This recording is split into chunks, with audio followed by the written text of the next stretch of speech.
Good evening, Bahamas, and welcome, welcome, welcome. Is always a pleasure to be with you.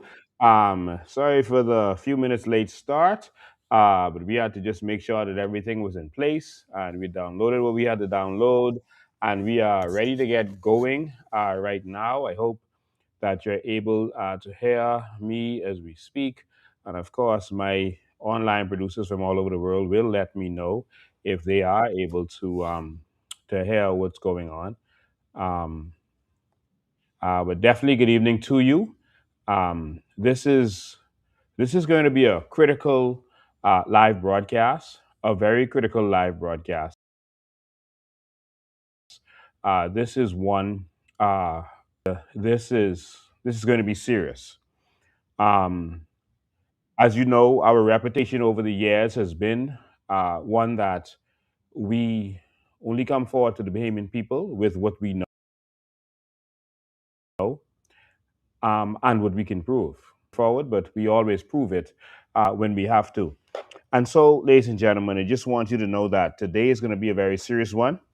And I want you to spend the evening with me. One of the reasons politicians do some of the things they do is because they know that it takes what they do is so complicated that it takes someone with special skills or a team with special skills to unravel what it is they're doing, and that most people don't have a strong or long attention span to be able to have the time to unravel what it is they're doing. And that's how they get away with it, because many people want you to say things in 2 minutes or 5 minutes or 10 minutes, and then at that point, and then there's disbelief because you didn't have time to show them everything. But what we've done over the years is we've brought documentation, we've brought proof, and we've been able to show people what's going on. And so we're gonna take our time with this, of course, and we're gonna show you exactly what's going on. Two things we want to touch on today. We want to touch on the situation with Eric Gardiner. Where is Eric Gardiner? And I can tell you that Eric Gardiner is not missing. In fact, he's not far from where I am right now. No, I'm not in the Bahamas. I am overseas, and um, right now we're I'm locked down, and I'm only going to show you this because as soon as I finish this broadcast, I'll be changing locations. But just want you to know that I'm not in the Bahamas. I'm overseas, and Eric Gardner is not lost. They know exactly where he is, and only our government doesn't seem to know where he is. And we're going to show you how embarrassing that is that they don't know where he is. They should know exactly what is going on, and I don't know how they don't know. But just so you know, I'll show you. I am overseas. I just want you to see that I'm overseas, and you're not in them buildings in the Bahamas. So I just wanted you to see that much that I am not in the Bahamas. So the people who was wondering about my safety, et cetera, no, no, no. I am safe and secured and being secured. All right. So uh so don't worry about me and where I am. All right. Uh but I'm not very far from where Garden is. All right, we'll get to that in a minute. Before I get this started, again, Bahamas, this has happened over time. I mean, Martin Luther King has gone through it, and everyone goes through it. These little veiled threats uh, by these people involved, I don't know what makes them think that at this point in my life, after I've been doing this for over 2 decades, that I'm going to, in any way, be intimidated by them. I don't know what would make them think that I would be, but threats don't move me, because someone who's going to threaten you, they're not serious. They're a coward. If someone is going to do something, they're just going to do it. So someone who comes with a threat, that's a coward. So I don't understand why y'all are blowing up my phone with these little veiled threats and these little whispering voices and come on, man. Don't waste your time. Spend your time getting your act together so that you don't have to worry about what is to come. Don't worry about me. All right? And nothing you say is going to stop this. We've received threats, yeah, of course, the death threats. We've received threats recently, literally since I put that thing out, that they're gonna come after me in every way they can. They're gonna come after everyone around me. They're gonna destroy me. I'm gonna live to see. I'm gonna get destroyed. They're gonna make everyone wish they were never near to me. This kind of conversations they having, um, they're coming on the farm. They're coming on the crown land where we are. They say the tractor's coming. We could destroy everything down there. We could get rid of all of y'all. We could make all them people angry with you. And these are the kind of threats that they're sending. So when you see the tractors come, that's brave them.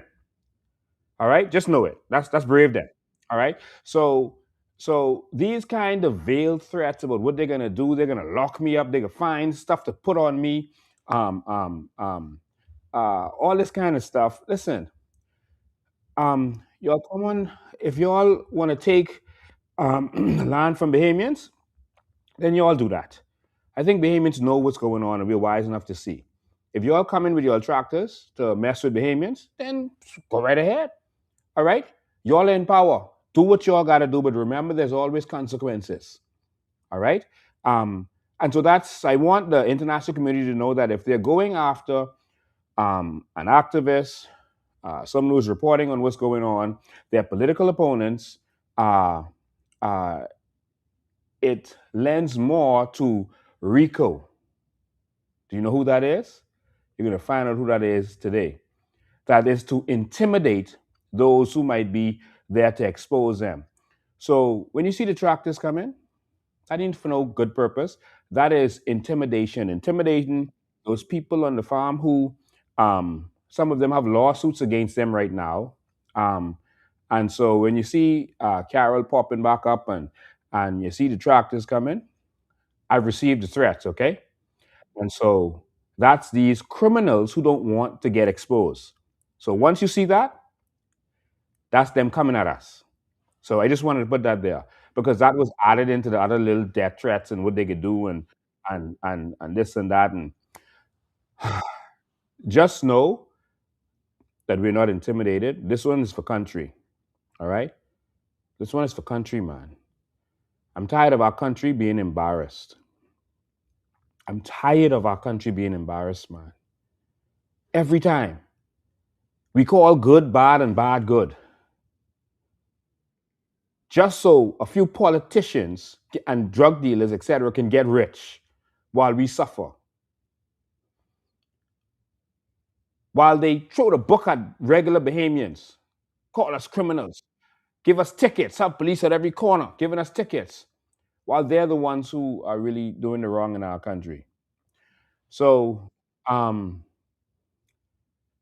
so ladies and gentlemen, because I'm doing what I'm doing, they promise to attack me in many different ways. They're gonna charge me with some stuff. They're gonna do this. They're gonna do that. And they're gonna bring tractors and they're gonna take our land and all kind of stuff. So when you see it happening, you know why it's happening. All right, and it's intimidation. So the international community is watching this right now. Um, in fact, they're watching it with me. um, so let's get to what we came here to talk about. Um, we came to talk about two things. Everyone was asking about where is Eric Gardiner, and so I was concerned about that. And so, of course, we are investigators. That's what we've been doing for 2 decades.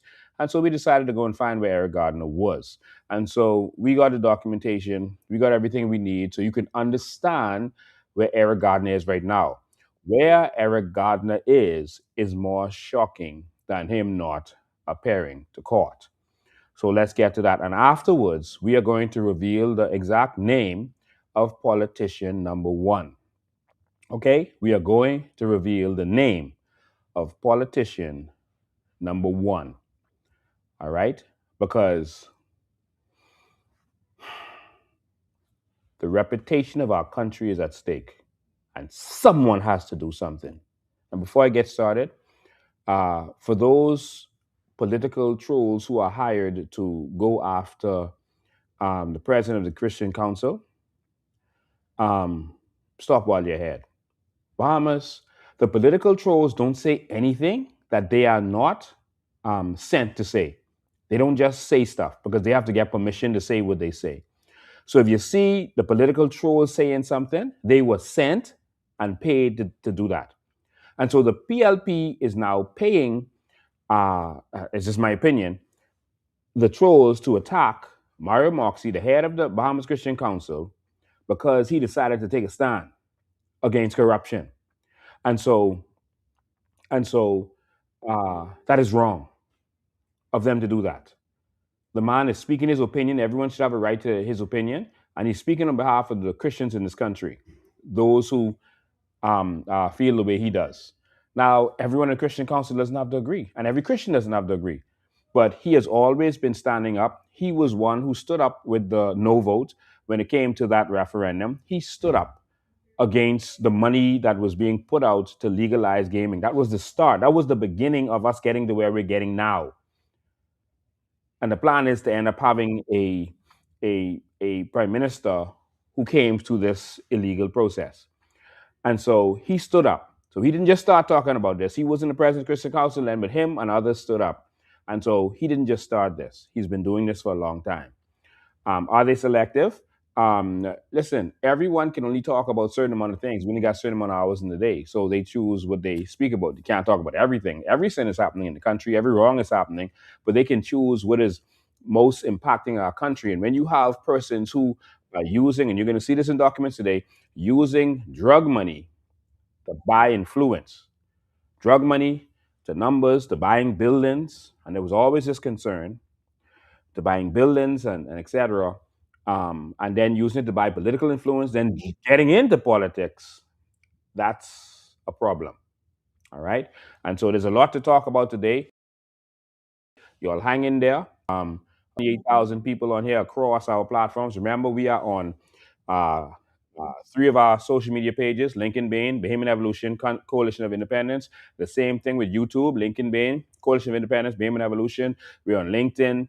Uh, uh, LinkedIn. What is it?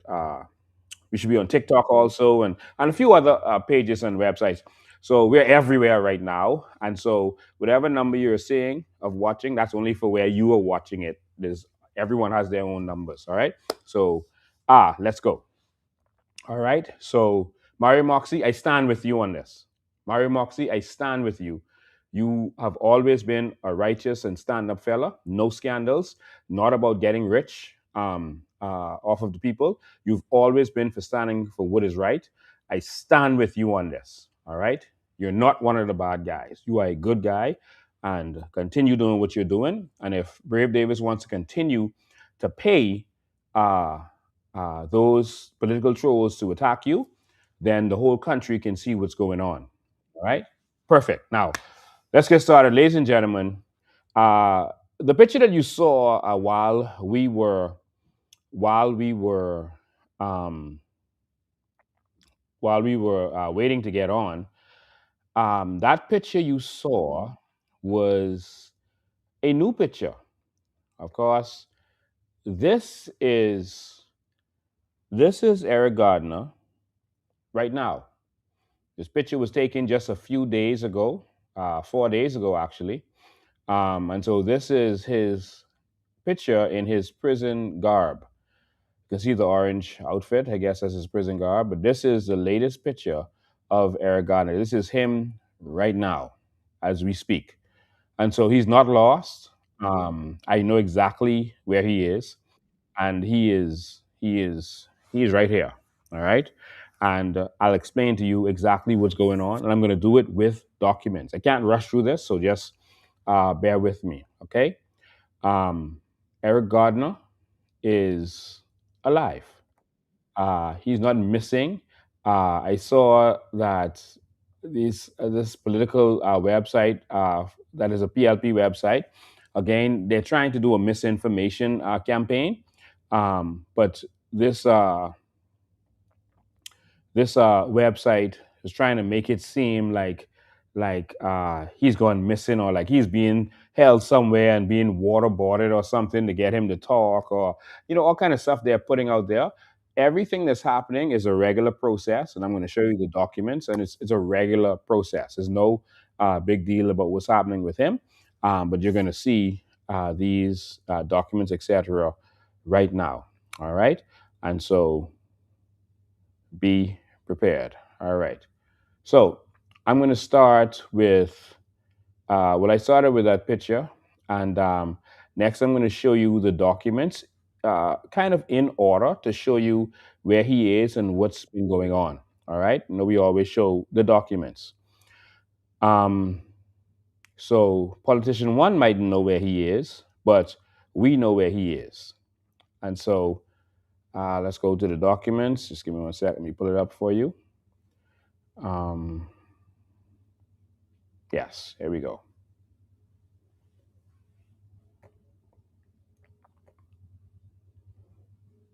Okay, so this is the document, the first document where he was taken in, and this shows. You know what? To better get you to understand it, let me just go through a bunch of documents, um, and then I'll come back to this. All right. Let me just show you the document that shows you all of these documents, and then I'll open them up and show them for you. I think that's the best way to get you to understand exactly what you're seeing. All right. So I'll open it up to that. All right. So you want to know where Eric Gardiner is? We found him. Eric Gardiner.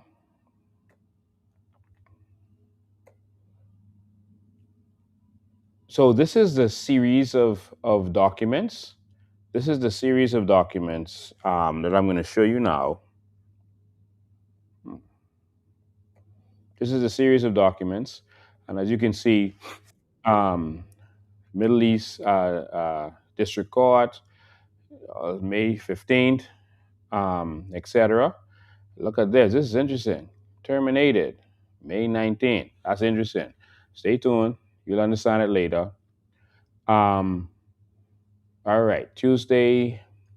So Tuesday, May 19th, there was an order of removal pursuant to rule, and this shows you that there's a document behind it to rule whatever in the Southern District of New York as to Jonathan Eric Gardner, signed by Magistrate Judge Nathan W. on the 19th of May. The next one is a commitment to another district. And remember, because they were moving into the Southern District of New York, so that's what you're seeing now, commitment to another district. That was put out there on the after that, all right, on Tuesday, May 19th. Also, order of removal, all right, this is on the 19th, pursuant to rule, etc. And they were going to remove him to the Southern District of New York. Um, and that's Eric Gardner and signed by the magistrate. Commitment to another district, that's another document, as to Jordan Eric Gardner, defendant committed to the Southern District of New York, signed by the magistrate. All right, that's on the 19th. Order of detention, pending further proceedings, granting oral motion. Defendant makes no application for release, so he didn't ask to get released at this time. Motion for conditions of release and detention hearing may be filed at a later date, signed by Magistrate Judge Nathan W. Hill, etc. Notice canceling. What is this? Identity preliminary detention hearing scheduled for May 21st was canceled. So everyone was expecting him to go to court, but I knew. So why didn't our government know that was canceled? Our government sent someone to New York to go and see him, and then came back making it look like they were refused from seeing him when he wasn't in New York. All right. So that notice was so the preliminary thing that they were going to do was canceled. All right. It was scheduled for the 21st, and that's when everyone is in the papers. Oh, where is he? He didn't show up to court. It was canceled. All right. Now remember that, because we're going to come back to that, because we see some stuff. All right. And we can only go on what we assume. All right. Endorse order granting 13 motion to substitute attorney. So he got rid of his attorney, and he got another one. So Joseph Flynn was terminated, and he got another attorney. And then waiver of rule by hearing. All right. So you saw that, and you saw that the thing with read in the papers and everyone was panicking, that was actually canceled. All right. I don't have a daily paper. I don't go live every day, so I couldn't come out there and just tell everyone, listen, man, y'all stop panicking. The thing was canceled. I don't know how our government doesn't know that. Um, I'm not one of their million consultants making all this money, so I could have helped them with that, but I'm not one of their consultants. Um, so now we're going to look at some documents relating to the stuff, to all of those stuff. So each one of them is a document. I'm not going to go through all of them. I'm going to go to the first one and the one where it was canceled because they're the most interesting one. But I have all of those documents in my possession. The first one, let me see. Okay, I'm going to pull up the first document that shows where he was arraigned and brought before the courts because it's very interesting with my amateur eyes. I'm going to show you what's up with that. Let me pull up the window. Okay.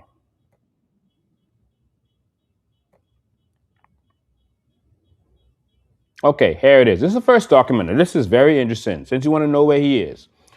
An initial appearance, say order of detention pending further proceedings. All right. So this is Jonathan Eric Gardiner, case number so and so, as you can see. Just let me show you the whole thing so people can see it. Now, this is interesting because it says initial appearance was held 15th of May, following facts, et cetera, et cetera. So this is initial appearance. Direction. Defendant is committed to the custody of the Attorney General or designated representatives for confinement in the corrections facility separate to the extent practicable, et cetera, et cetera. All right. So he was arraigned and put in the custody of the Attorney General to be put in a correctional facility. So that's understandable, right? So turn over to the Attorney General. Fine. Normal procedure, right? Okay. So there's transactions after this, but I'm gonna go straight to um, this one. This is the document where you saw the thing was canceled. Order of temporary detention. Make sure this is it. Yeah. Uh, yeah. So order of temporary detention. United States versus Eric Gardiner, and it says an identity detention preliminary hearing. In this case, scheduled as follows, and that's when it was scheduled for. All right, May 21st. Remember, and this was that was, and it was supposed to be at the George C. Young Courthouse building in Orlando, Florida. And so our government sent someone all the way up to New York. I don't know. They could have just asked me and I would have told them. But May 21st is when they were supposed to go there. Now, watch this. At this point, it was canceled, but watch what happened here. Pending the hearing, the defendant is to be detained in the custody of the United States Marshals. Oh, that's interesting. Or any other authorized officer, but this he was put in the custody of the United States Marshal, and the United States Marshal custodian must facilitate the rest of this. So he was first in custody of the Attorney General, but now he's put in the custody of the United States Marshals. Why is that so important? You may ask. That's a good question. Can anyone tell me why that may be important? Not that the United States Marshals don't normally do these kinds of situations, but there's also a particular option that may be interesting for us. All right, AI. I have a question. If a witness wants to go into witness protection, would he be placed in the custody of the United States Marshal, or would the United States Marshals be responsible for him?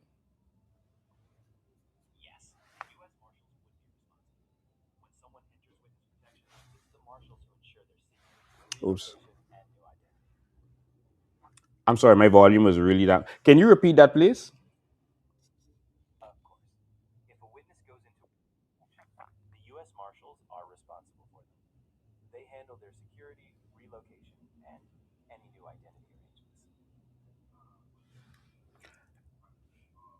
I hope everyone heard that. So, in other words, yes, U.S. Marshals would be responsible. Um, U.S. Marshals would be responsible. I don't think you heard that. I had it pl- playing in my earbuds just now.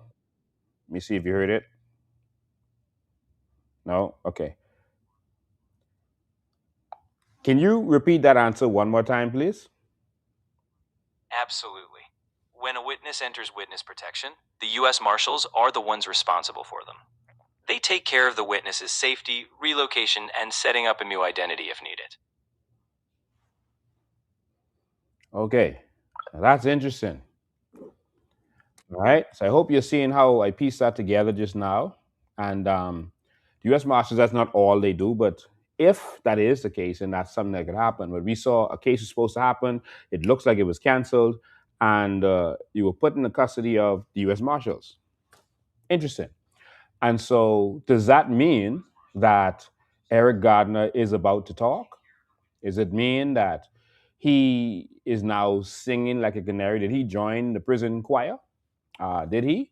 Um, because he was placed into custody, and we also have that document. Let me see if I could pull that up for you. Now, of course, I redacted where he is in custody because if the government don't know, I'm not going to be the one to try to help them figure out where he is. That's on them to do that. Um, Let me see if I could get this. Yeah. So if they don't know, then they're paying for the wrong consultants. But I want you to see this. So what I did was um, I redacted where he is, and as you can see here, so he was booked in on the 20th. So he was actually booked in on the 20th. As you can see that this is him. They call him Eric Gardiner, age 58. His race, his height, 5'11", 197 pounds. And he's a current inmate. That was up to May 20th. And as you can see on the 21st, he was turned over to U.S. Marshals, but that's his inmate number. And he's assigned facility. I redacted that myself. Arresting agency, U.S. Marshals, Orlando. And that's that's what it is. All right. And so I don't understand why our government couldn't figure this simple stuff out. So I guess they went to New York and they were crying about not being able to get access and that kind of stuff. That's absolute. That's interesting. Anyway, I'll just say it like that. It's interesting. And so Eric Gardner is not missing. No one has him somewhere waterboarding him or trying to get him to talk. Eric Gardner may be in a situation where he's decided to talk, and he was uh, under the Attorney General, and now he's with the U.S. Marshals. U.S. Marshals are responsible for many things, but one of those things is uh, witness protection. And so we don't know that to confirm that he's in witness protection, but that's something that you can deduce from that if you want to. Is up to you. But I'm just giving you all of the facts, and you can come to your own determination. So the question is, what do you think? Do you think that he's talked? We know that the last time he was in prison, they gave him 18 years, but he got out in 9 because he cooperated. And so, um, all right. Um, because he cooperated. So um, it appears like he may be about to do the same thing. So now I want to show you the background of Eric Gardner and why our country's in a serious situation. And then that will lead me to letting you know who is um, this politician number one. All right. And so we'll get to that in short order. And so let's get to it. So we got to look at some of Eric Gardner's background. Eric Gardner has been in the drug business for a very long time. He was a part of 90 Knowles gang. They were all a part of a gang. And we have documents, the US has documents, and we have documents from a long time ago, leading way back, showing the whole history of what's been going on. All right, with these drug dealers, even into the 90s, as far back as 1989, there are documents showing that Eric Gardiner was in the drug business, and he was probably 20 or 21 in the drug business, years old. And so uh, it shows that he has a constant and complete history of drug dealing and money laundering. You're going to see documents here where the U.S. was worried about his money laundering connections and how they were buying out stuff and politicians and this kind of stuff. And with all of that knowledge, how could our government then go into business with someone with this kind of track record? And again, it wasn't just this PLP government. The F&M cabinet also authorized the PPP in 8 Mile Rock. The F&M allowed it to happen. It was signed the day before the election under Perry Christie. Minister took over, and then they gave him the PPP. All right, they allowed the loan that came in to enable it. And so let's go back, and then we'll come back to that, and then that's going to lead you directly to politician number one. So you all stay with me. Okay, we got perfect. We reached 10,000 persons on here live one time. That's 10,000. No, that's actually 100,000. Okay, so the whole Bahamas is watching. Um, so let's go. Now, I'm showing you documents that go way back. All right. Let's see how far back we go. Let's start all the way back and then we'll come back up. All right, to politician number one. All right. So we're gonna go here. So, my fellow Bahamians, let's go back. This should be it. Let's go here. Yes. All right. So the document that you're seeing on your screen right now is the Southern District of Florida, Miami. This is an old document from when they were convicted. Sorry, when there was an indictment and arrest in 2000. All right, U.S. versus Weish. All right, so Christopher Marvin Weish and also other persons who are part of this whole thing. This is from 2000. So this is not new matters. This is not the government. Our government could say, "Oh, we didn't know when we got into business." This isn't that any banking institution or anyone else could say that we didn't know. Because if you don't have all your ducks together today, they banks will deal with you. So here, persons Chris Eric Reese, Eric Gardiner, as you can see, aka Player, Corey Roll, aka Smuggler, um, also aka Corey Brown, Ricardo Kelly, aka Cardo, Godfrey Charlton, Samuel Knowles, aka 90. So this shows that all of them are in the same gang. And so 90 was extradited. Our government knows that Eric Gardiner was a part of 90's gang because this is public document. And so you know that this fellow was a part of 90's gang from all the way back in the day. All of them are close associates of 90. Brave was 90's lawyer. So obviously Brave knows about this. How do you get this guy to be building government subdivisions? How do you get them to be building government housing and government buildings? Laundering our taxpayers' money, our good, decent Christian taxpayers' money with these people. So the government of the Bahamas knows that Eric Gardiner was associated with 90 Knowles. This government that extradited 90 illegally, but still extradited him, um, knows his background. But yet, it was okay to do business and have our taxpayer dollars used for money laundering.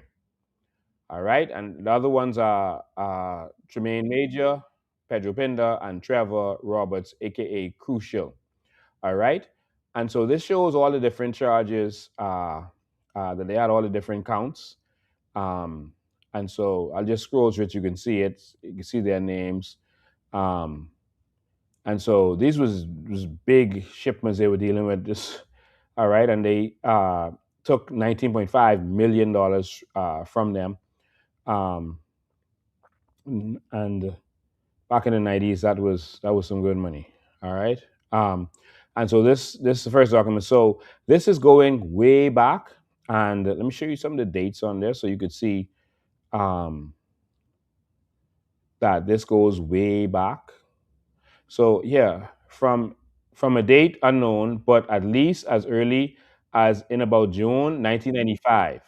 All right. So and April 1996. So this is showing you that these guys have been involved in this kind of stuff for a very long time. Now, this isn't a new thing. All right. You can see 1995, et cetera, et cetera. And so this has been going on for a long time. My biggest concern here, ladies and gentlemen, this isn't against some Bahamian fellas who may have gone wrong. All of us have sinned and fall short.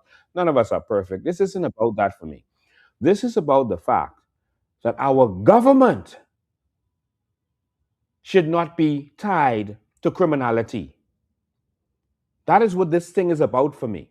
Don't mix this up. I don't know Eric Gardiner. I'm not against him. I'm not against 90 Knowles or any of these people. Anyone whose name was called on there. There's some Bahamians who went astray. All of us have gone astray at some point in our lives. My thing is that the government should not be money laundering, should not be involved with drugs and drug dealing. That's going to lead us to petition. So we're going to go to the next one. I'm going to bring you a little closer in time. So that was 2000. They had some convictions on that. They said the fella talked and was able to get released early. And this is another one I'm about to show you. All right. This is another one I'm about to show you.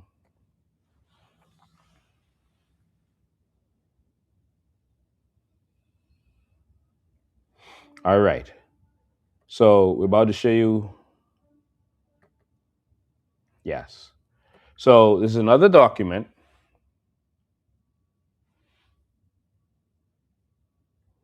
Now, this one is from 2005. As you can see, it's stamped right here, 2005. All right.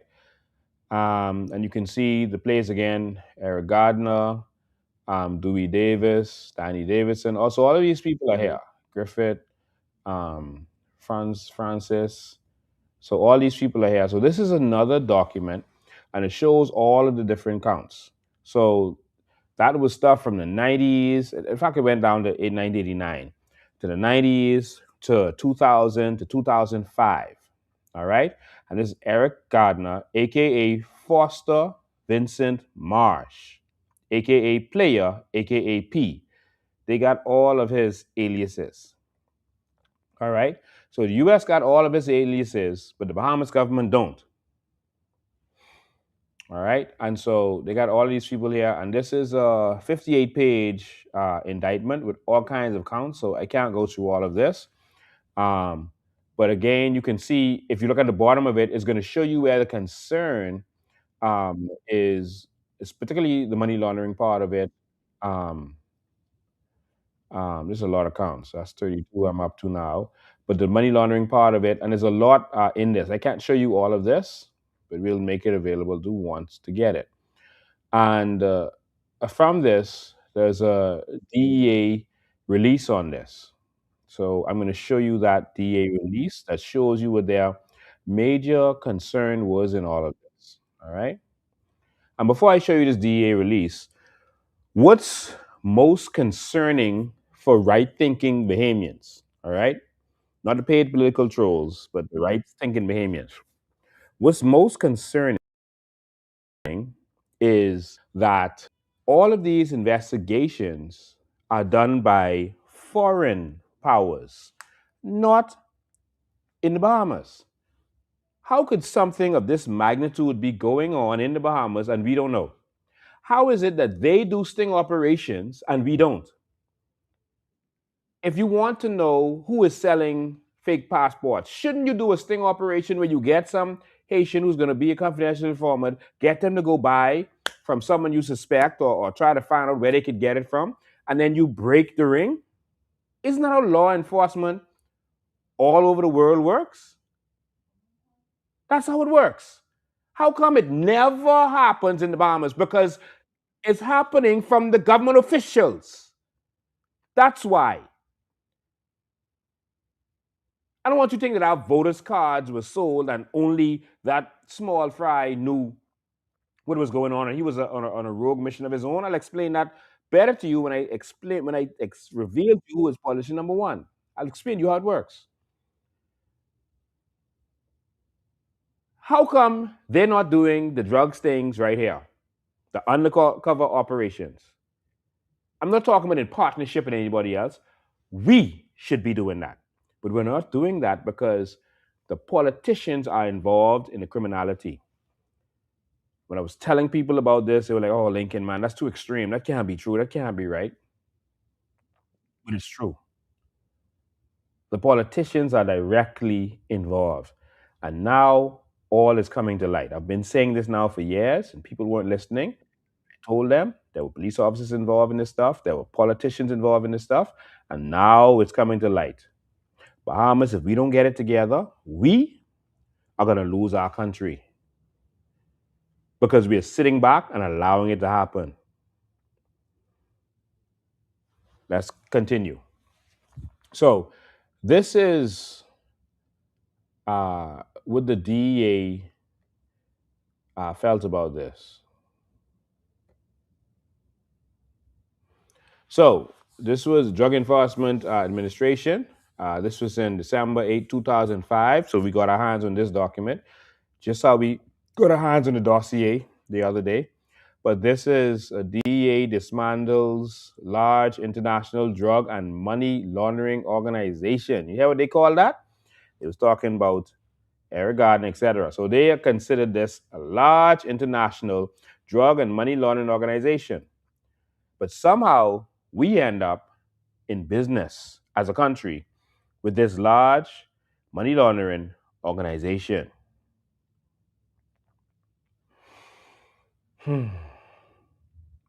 So they're talking about everything that happened. They talk about the operation. They call it Operation Cali Exchange, et cetera, et cetera. But I marked this down here for you to see what's going on. They said this was from Colombia, Brazil, Dominican Republic, Panama, and the Bahamas. This was a big operation. But I want you to see this.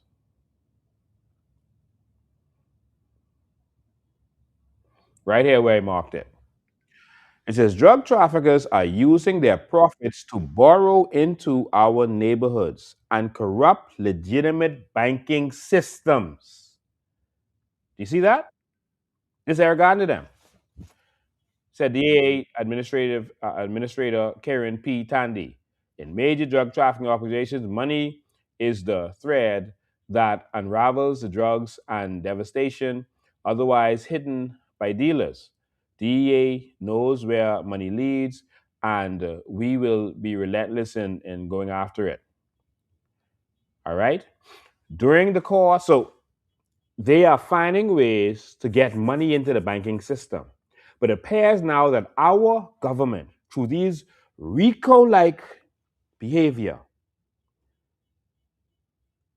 us aided and abetted these fellas laundering money into our system. I'm going to show you more about that in a minute.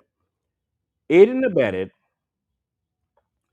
by giving contracts to companies owned by this drug dealer and others. All right?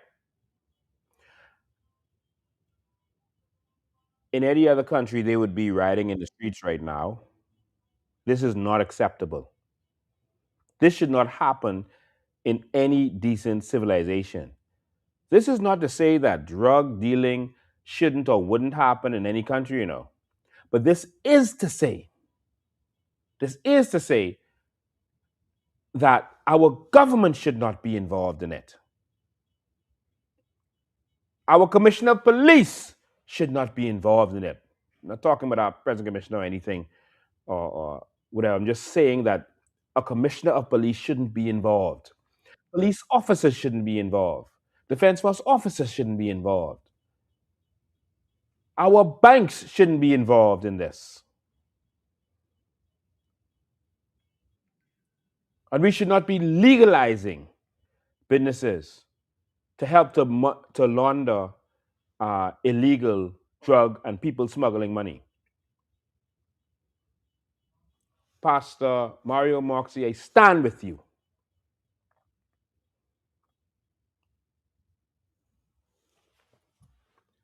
During the course of this investigation, DA agents and their international partners discovered that this organization coordinated and provided maritime transportation of drugs and money through the Caribbean corridor.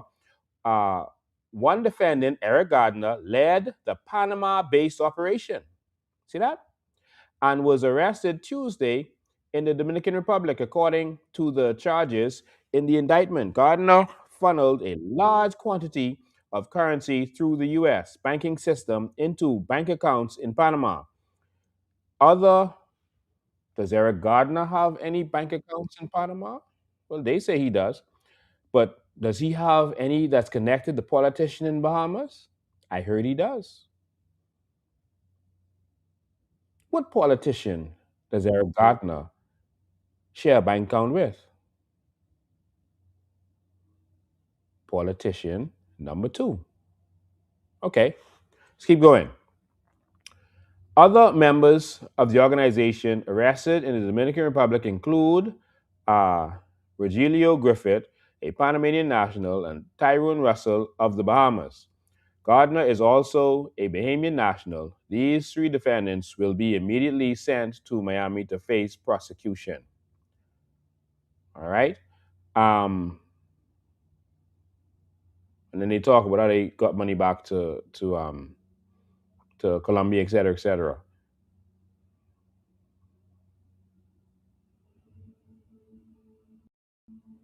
Other defendants in the investigation include Colombian national Lopez and Davis, an American from Miami. Davis is a Gardner associate who also laundered drug proceeds and trafficked cocaine in Miami for the organization.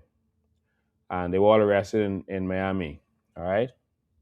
Restraining orders have been executed on 28 domestic bank accounts and three Miami residences, eight vehicles, boats, et cetera, et cetera. So any property you have, buildings, et cetera, it's supposed to be seized. All right. Um, Next, that brings us to, and that's what they said. Their concern was money laundering. Their concern was that I'm sure that as a partner with America with this drug dealing and people smuggling stuff, that our government knew the concern. They knew the issue. So how did our government get in bed and in business with Eric Player Gardner? How? All right. And so let's go to another document.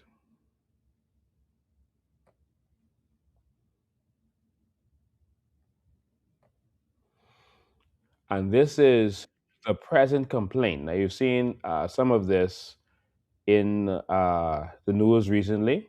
Now, this is a complaint, not the indictment yet. All right. And so, of course, they would have needed a complaint in order to hold him. All right. Good. There we go. So,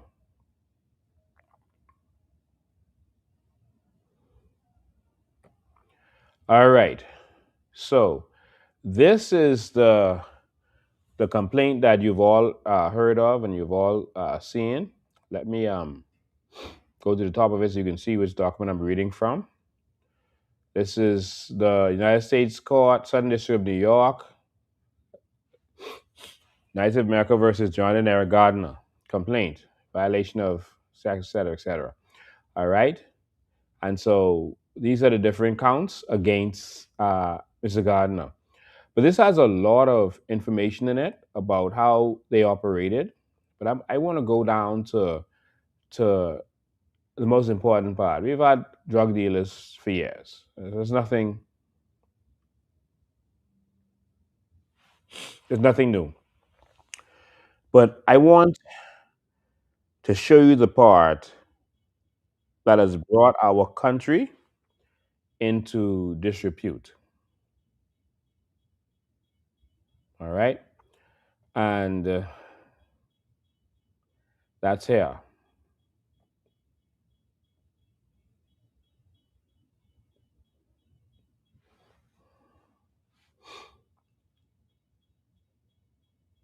And so they're talking about the confidential source 3 and 2. They're saying they've been deemed reliable and corroborated by other evidence, including recorded communications described therein. So they've had recorded communications during this whole process. All right, including what I'm about to show you. Before, what was I just doing? Okay, I was reading the footnotes. Hold on. Between at least in or about July 2024 and November 2024, members of the DTO, all right, that's a drug trafficking organization, engaged in discussions with CS3, that's confidential source, 3, and others about the importation of approximately 900 to 1,000 kilograms of cocaine through the Bahamas and onward to the United States for sale there, before repatriating the proceeds back to the Bahamas. So obviously, the proceeds is going to the Bahamas. All right. During these conversations, many of which were audio and or video recorded, Colombia-based drug trafficker Orozco Toro, one of the charged defendants, confirmed, among other things, that the DTO drug trafficking organization could provide CS3 with ton quantity shipments of cocaine, and that the DTO had the support and the protection of Bahamian government officials and high ranking politicians, including a particular politician number one, who could provide security for the planned cocaine shipment. During one particular video recorded meeting on or about September 3rd, 2024, um, Orozco Toro and CS3 were discussing details of shipping a large amount from Colombia through the Bahamas and the roles and responsibilities of different members of the DTO. Toro said, among other things, that he was in direct communication with Eric, that is Gardiner, Role, that's the character that's interested in all of this. Role is the PLP general in Bimini. He's the PLP general in Bimini, who was named in the previous indictment that saw defense officer, taken to New York. All right, arrested in Miami and taken to New York. Um, and other members of the DTO referred to Gardner by his nickname Player, said that Gardner was currently building government buildings and claimed that you all see that? This is a New York, Southern District of New York complaint. Said that Gardner was currently building government buildings with an S, and claimed that Gardner was reportedly trying to keep his involvement below the radar of law enforcement. Did y'all see that?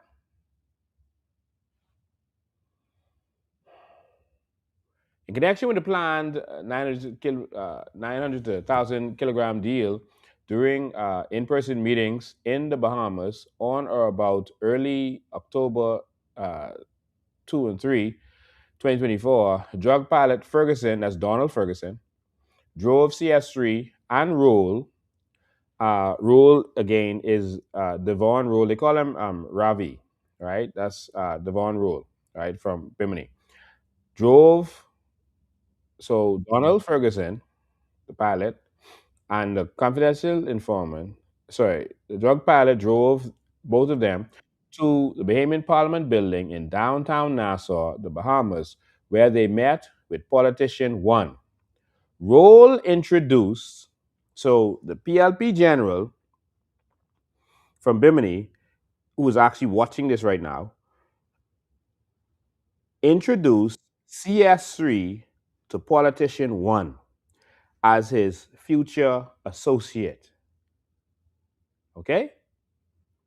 So Rule said to politician one, this one is my future associate, and explained to politician one in sum and substance that CS3 would need to have his work guaranteed if CS3 were to work with the drug trafficking organization.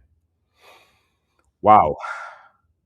During a meeting on or about November 6, 2024, among CS3, RBD Petty Officer Roca, who was already convicted, and Roll, DJ Ferguson, that's Donald, and others regarding the planned cocaine shipment, Roca accepted a payment of approximately $20,000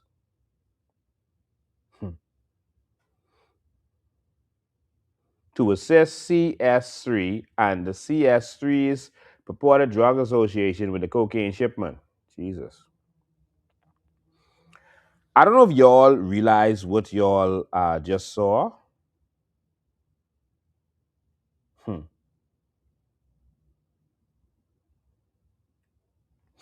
But this is serious. And so this is where we get to politician number one. See, someone here says the number of viewers dropping because I've been called a politician name. I'm about to do that now, but they're not dropping. They're moving from my Facebook page to YouTube. So it's increased.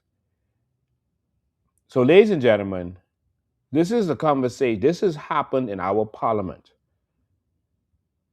So, in connection with the planned 900 to 1,000 kilogram deal during in person meetings in the Bahamas on or about early October 2nd, 3rd, 2024, drug pilot Ferguson drove CS3 and Ravi Rule or Devon Rule to the Bahamian Parliament building. Do you know how serious this is? In downtown Nassau, the Bahamas, where he met with politician one, who we're about to reveal. Roll introduced CS3 to politician one as his future associate and explained to politician one, in sum and substance, that CS3 would need to have his work guaranteed if CS3 were to work with the DTO. During a meeting on or about November 6, 2024, among CS3, RBDF, Petty Officer Roca, Rule, DJ Ferguson, and others regarding the planned cocaine shipment. And so, in other words, there was a subsequent meeting. So the first meeting at Parliament was to say that, listen, we need to guarantee everything go through and everything gets straight. And then a subsequent meeting, they planned the shipment and payment of approximately, and they gave a payment towards this. All right. And so this brings us back to the present day. Ladies and gentlemen, based on conversations I have had with persons who were present in Parliament when the meeting took place, the politician number one is alleged by these persons to be Mr. Kingsley Smith.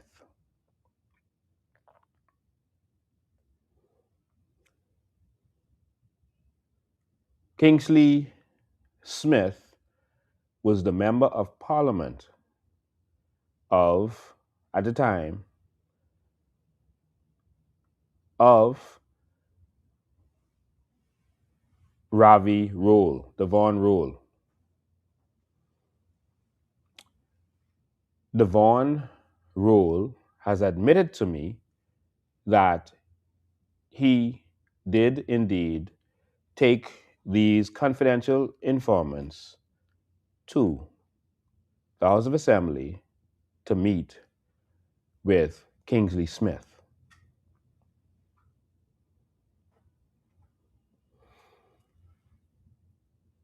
And that at that meeting was a preliminary meeting, and then there was a subsequent meeting afterwards, just like this says. I cannot speak to what they said in the House of Assembly, but I can speak to the fact that Devon Ravi Rule and others have admitted to me that Kingsley Smith is the person, of course, it's their allegation, that met with the confidential informants. And so one would say, why would they meet with Kingsley Smith allegedly? He's not a big boy. Um, he is not able to make decisions on his own. You have to understand how politics works, and everyone actually involved in politics at this time would know how this works. The bigger politicians let the smaller ones do the dirty work. The newbies do the dirty work. So that if something happens, they can say, oh, that was a rogue person on their own, and it doesn't affect the party. And so the big guy, just like it's done in the mafia, never gets his hands dirty. And that's why they had to bring out the RICO charge, because you'll never get them to say that Al Capone killed the person or Al Capone moved the drugs. And so that's why they brought out, America invented the RICO charges, because the big boy keeps his hands clean.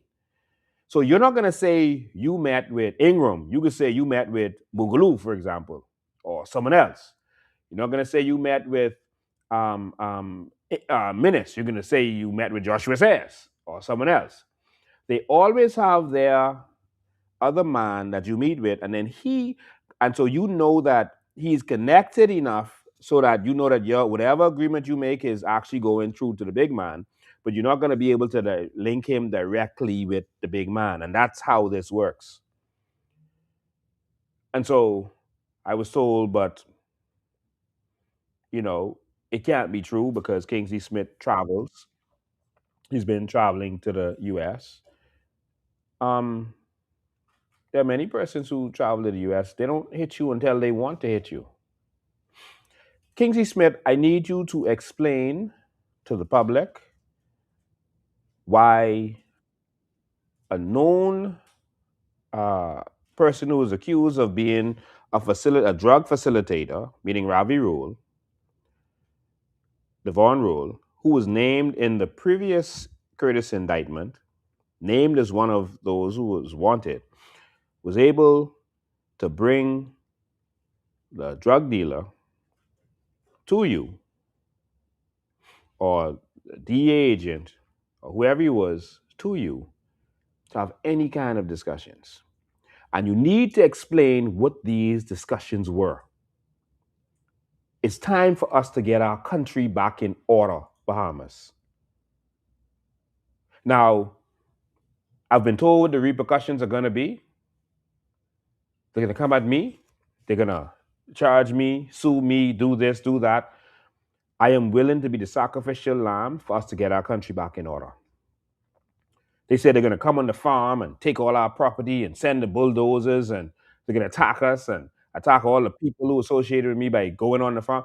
Listen, what I'm most concerned about is our country that is under attack. Okay? So, Kingsley Smith, it is also alleged that it was your name on the envelope with the money. What was this for?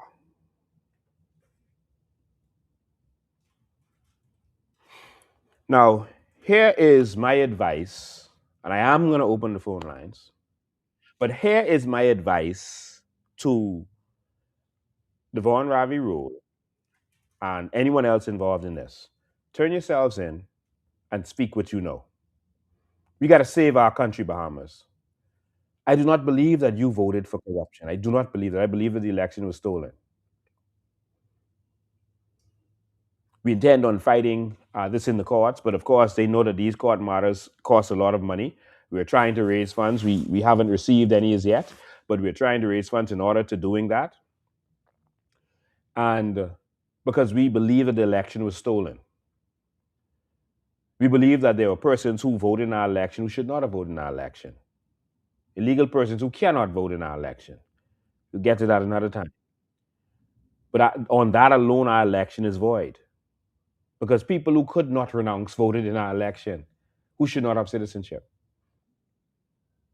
But to the point, I want you to understand they always use a lower politician to do the dirty work. So if you want to get to Perry, you go to Kalis or one of the new boys. That's how this works. But right now, the world is looking at our politics sideways. But the biggest concern that they are having is that the media is sold out. So the media is not going to speak, that there is no strong voice in the Bahamas, that they silence you, they victimize you, or they buy you out. And so the biggest concern is the opposition is weak. I had more documents to show you, but I'm going to leave that for another live about the connection between all of these people, the connection with this company, Top Notch, and what's going on there.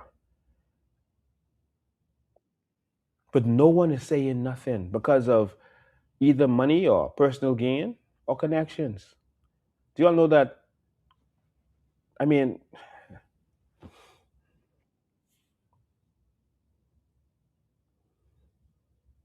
Kwesi Thompson is married to Eric Gardner's niece. That doesn't mean that her or him are doing anything wrong, but I don't hear Kwesi talking about this. I don't. I don't see the F&M really standing up for the Bahamian people on this. I don't. And so the biggest concern of the international community is that the Bahamas right now, the people have handcuffs. So you remember when uh, Iran, Trump and those attacked Iran and they told the people, now y'all got to rise up. We got rid of leadership. Now y'all got to rise up because they need you to do it. They can't seem to be interfering in a sovereign nation. That's against international law. They need you, the Bahamian people, to stand up. It's time to stand up, Bahamas. We cannot have our reputation go like this. To all of our pastors, I know you got board positions. I know you got crown land. They gave you some crown land. But that doesn't mean that we should accept what is wrong. That's your crown land anyway. That's all ours. But don't let bribes, like the Bible say, silence you, corrupt you.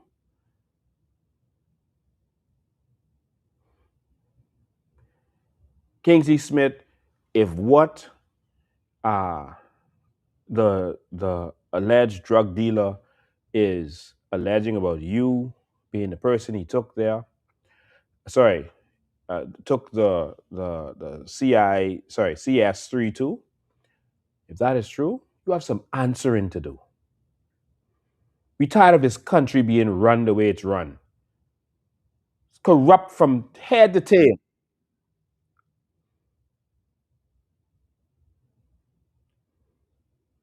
And so I expect you all to come at me. I expect you all to have everything in the world to say with me. I expect whatever it is y'all want to do. But what I expect is some resignations to happen now. From top to bottom. Mr. Prime Minister, If these stuff happened under your watch, you should resign now.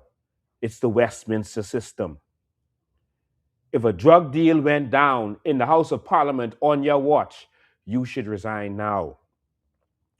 Madam Speaker of the House, love you. God bless you. But if that happened in the House of Assembly on your watch, you should resign.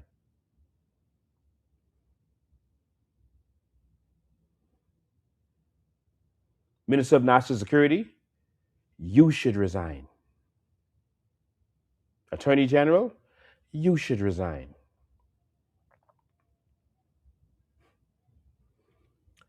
Jobet Kobe Davis, the housing contracts and government contracts were issued to Eric Gardiner on your watch, or companies he has influence in on your watch, you must resign. It is a must under the Westminster system.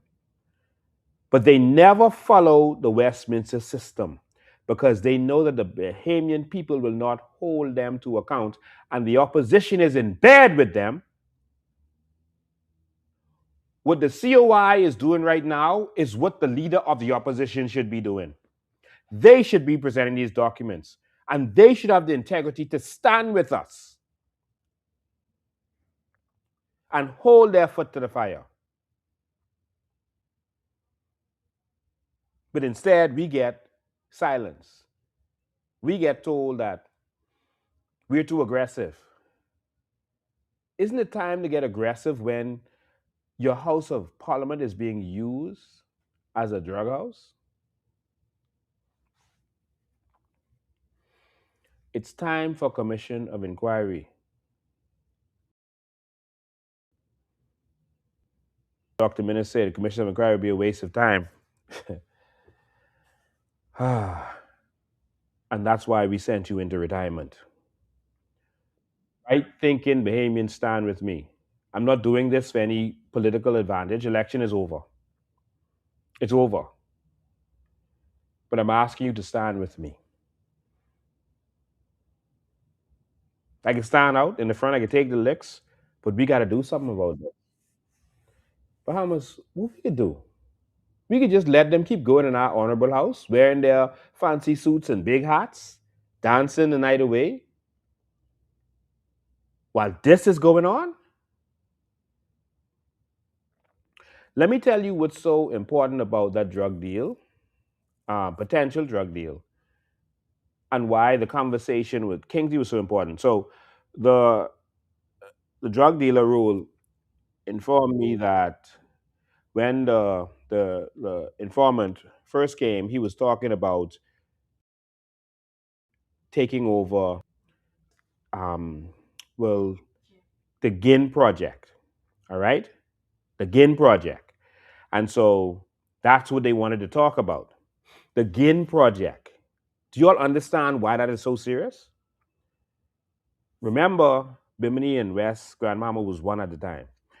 And so he was connected. There's all kinds of pictures with him, with Kingsley Smith during the by-election, and pictures with him with uh, Fred Mitchell, etc., and other PLPs, because he is the general down there. But do you know why they were talking about the GIN project and buying the whole thing? Do you remember Joe Leader in in Norman's Key? Do you remember what the importance of Norman's Key was? It had an airport, and they could use it to get drugs closer to the US. Do you know that Ginn has the longest airport strip in the country? Did you know that? And so the reason they talking to Kingsley appears to be because there's an airport right there in Old Bahama Bay, which is a part of the Ginn project. And drugs can fly. Time as they take off, they just land. That's how close West End is to Florida. Do you understand that?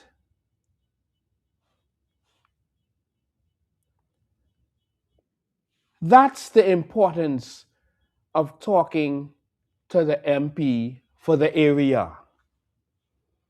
And you all put him right back there. But guess what? Bahamians are going to sit down and let this happen. And let me tell you what happens when a people of a nation let their leaders continue to do darkness and don't challenge them. America starts to go after to to squeeze the country. This happens historically. There's nothing wrong with that. I mean, there's something wrong with it, but it's normal. They started to squeeze the country. Remember what happened to Cuba? You started to squeeze the country so that the people would rise up. You started to squeeze Iran so that the people would rise up. You started to squeeze Venezuela with the most oil in the world. They should be a very wealthy country, but you start to squeeze them so that Bahamas, y'all are about to be squeezed because you allowed these people to go back in office. Stay tuned. If America had three confidential informants, three agents, and a whole operation targeting politicians, don't you think that's because they felt the politicians were corrupt? The officials was corrupt? And that they were trying to do something about it because it was affecting their country? Don't you think that's the case?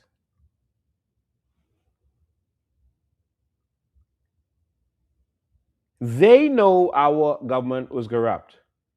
We just either stayed home or allowed them to steal election. And what does that mean? If I take my warning, that means the squeeze is about to happen. How it's going to come, I can't say. But I don't think America is going to sit down there for another 5 years and just let what has been happening. Drugs are being smuggled from Colombia and Venezuela into Haiti, smuggled then into the Bahamas, and then smuggled into America. Do you think that they're going to sit right there and let that continue to happen? I don't think so. All right. Now, I want to show you West Grand Bahama.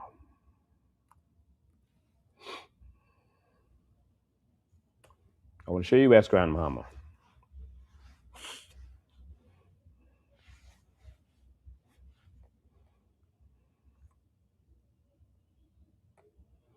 I'm going to show you West Grand Bahama. Just pulling it up. Just give me a second. Okay. Set to move the map because it'll show my location. All right.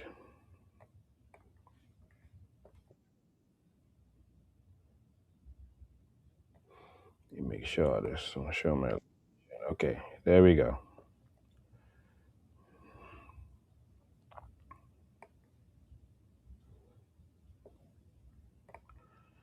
All right. Let me share this.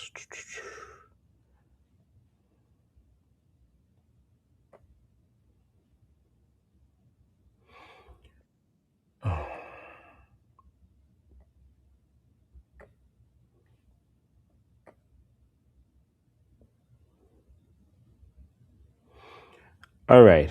So this is West Grand Bahama. What's happening here?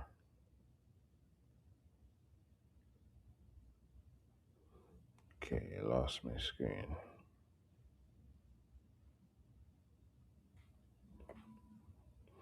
Okay, you can still see it. This is West Grand Bahama, and this is West Palm Beach. Right, a straight line straight to West Palm Beach. That's how easy it is to get over there. Now we're gonna zoom in to West Grand Bahama. All right, gonna keep zooming in, keep zooming in. Keep zooming in. Let's go down a little bit. Okay. West End Airport. This right here is a full runway. No, it's not clear because I guess some internet thing is going on right now or some performance thing on my device. This long runway, see how long this is? This long runway is the runway and the airport at West Grand Bahama, West End on the Gin project. So sorry. Okay, we're losing that. All right. So I wanted you to see that. You can go on Google Maps and look for it yourself, but that's what's going on. So that's what makes sense the right thing in people that it could have possibly been Kingsley Smith. So we need to understand what's going on. All right. I'm going to open the phone lines now. Again, there's more that connects Gardner to this government and all this kind of stuff, and the money laundering has been going on and all that. I don't have enough time in one show to do that. Plus, I want to change locations in a minute very quickly. But I'm going to open the phone lines right now for you. You can call regular line or WhatsApp call.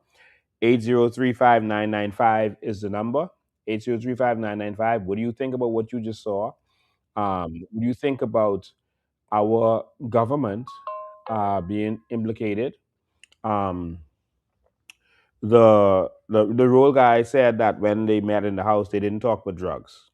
All right, they didn't talk about drugs. They talked about the part of it of them taking over the gain location, just so I could give what was given to me. Um, the talks kind of switched to later though to hold the line call. I'll get right with you. The talk kind of switched to initially they didn't talk about drugs. They talked about the Gin project, which included an airport. And then later they added the drug conversation to it. Um, and so yeah, and so that's the situation there. All right. So let me just mic up this phone. Okay. So I hope you'll be able to. So if you can't hear the caller, just let me know so we could get them in there properly. All right. Put your. All right. Uh, caller. Hold on, caller. Oh, call you live. Go ahead. Go ahead, caller. Okay, we lost that call. All right. 8035995. 8035995 is the number. 8035995. Call me. Let's have the conversation. Let's talk about this. How do you all feel about the fact that, you see, in the Pinland era, they were accused of being paid to turn a blind eye, to pretend that Norman's Key didn't exist, to let them do what they wanted to do. But in this era, it's like government officials are involved. Call you live. Go ahead. Go ahead, call you live.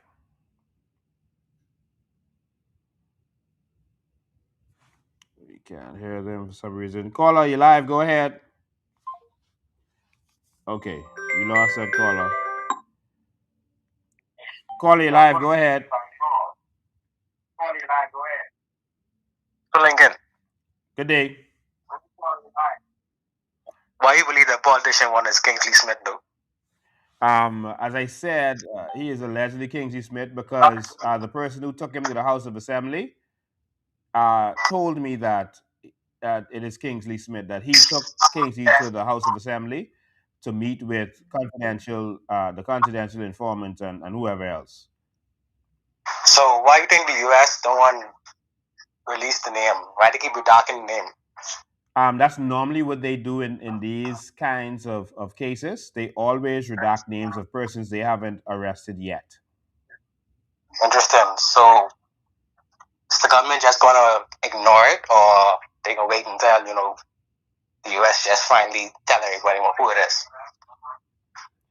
Um, our government, Yeah, our government. if our government is implicated, they're just going to make excuses and call everyone liars and say that, there's entrapment and whatever else, and then just leave it alone.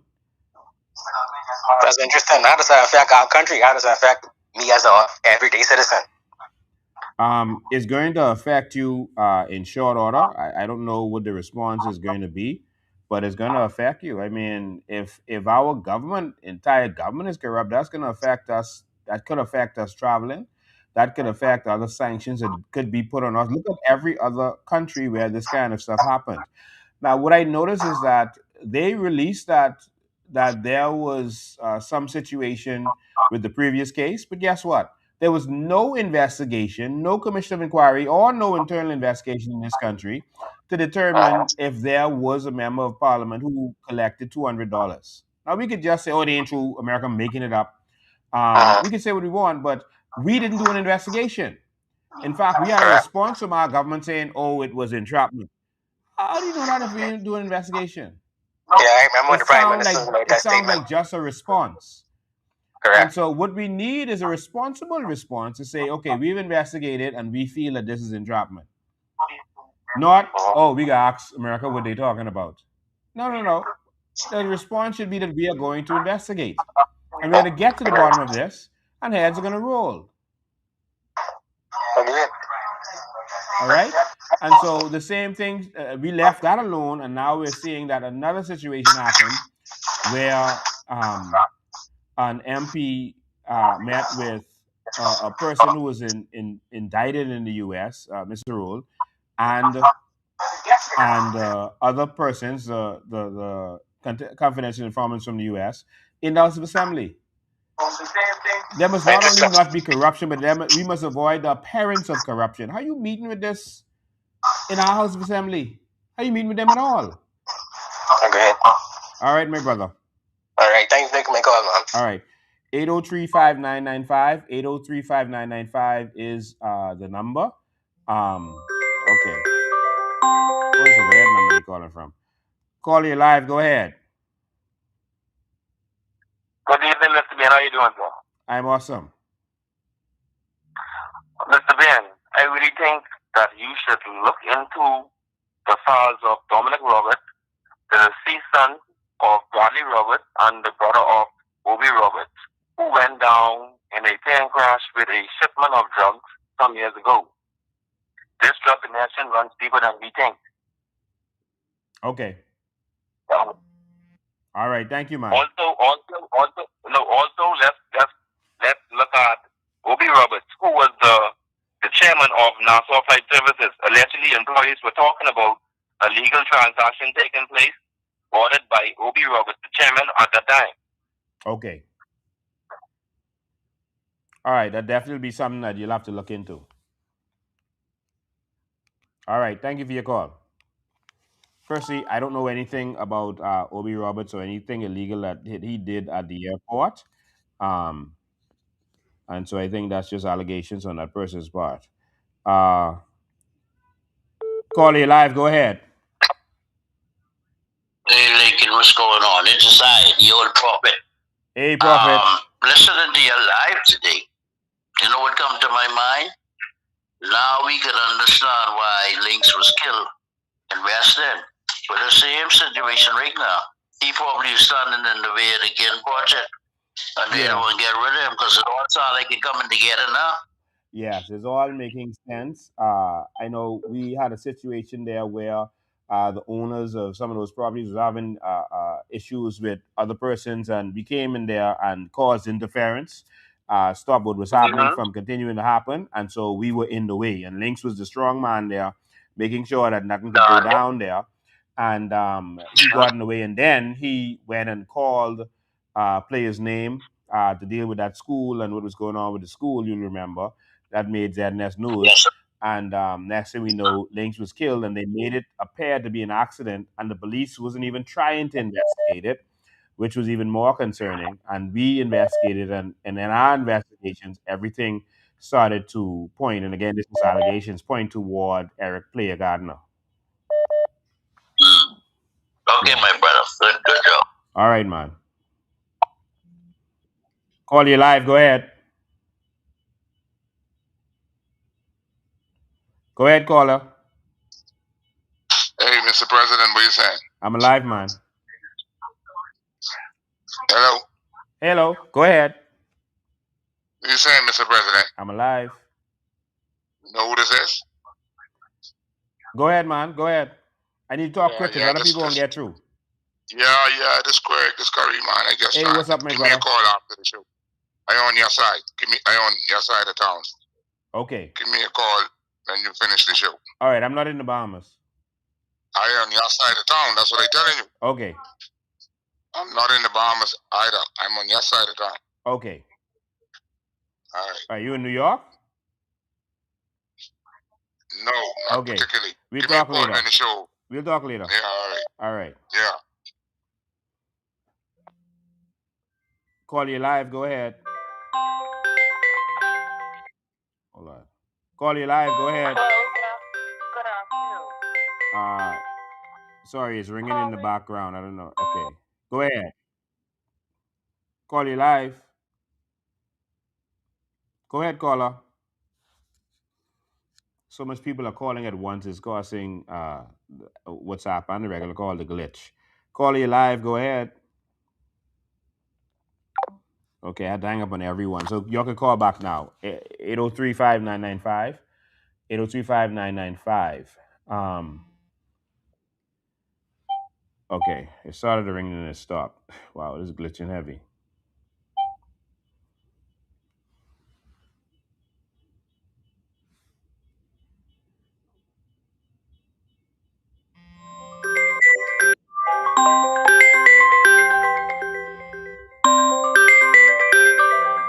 Okay. Oh, we lost you again. Someone had a crack. Okay, hold on. Everything is ringing at the same time. So sorry about that. Call you live. Go ahead. Hey, Mr. Ben, I just timing the show on YouTube, Yeah. and I hear what you're saying with West End, and like everything, like you say, coming together, and it's really a shame on this present government. They're not doing anything. They're not saying anything, and I mean, it's crazy. But you hitting the nail right on the head with everything what you're saying. And I've never seen. I mean, the government is not even pressing the police force to do an investigation.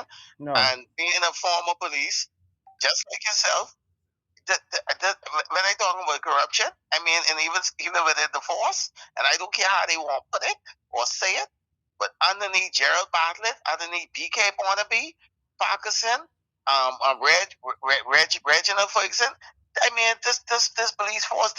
I, listen, all I can say, my brother, just continue doing what you're doing because you hit the nail right on the head. The U.S. know just what they're doing now. The U.S. know what they're doing, and when they're ready, they gotta reel in everybody, and as you can see, the cards are crumbling now with this exercise. You know, this was a what they say, what 3-4 year operation what they had going on. Yeah. Now it's come to an end. What they doing? And I could say some more as to my part in the force, but I know how it work. Right Yeah. now, they putting the pieces. They don't have the pieces of the puzzle together. Now they reeling everybody in, and Yeah. you know, here nobody saying nothing. I mean, but you Yeah. continue to do what you're doing, my brother. I hear you That's saying what happened. continue, but I mean, how much more of this you want me to take? They now I threatening me. I would, They but brother threatening my Ben, I would, life. They threatening to lock me up. They threatening to destroy the farm and kick all us off the farm, the land. but you need a voice like you. Even though the Bible says you might be a voice crying in the wilderness, but people hearing you, you know, my brother. People hearing you. Right now, you know, the election has gone, the election has passed, but at the end of the day, you know what I mean? People have spoken, but they, you know, but all I can say is continue doing what you're doing. And I mean, I know it's hard. But you already this course you already taken up, a mantle you already take up. Now all I can say is continue to fight the fight, and plenty will tell you the same thing. I don't know how much more juice you got left in you, but you want target with what you're saying and what you're doing. That's Thank all you, I can man. tell you. Thank you. All right, God all bless. right. All right. We lost all those other calls. You can call now 803-5995, 803-5995. Yeah, so it looks like that was the whole deal of it. I saw recently they hired a rapist who used to be a police officer, a known alleged rapist, someone who's charged with rape, I'll say, to start attacking me with reference to these old Hammer Bay situations.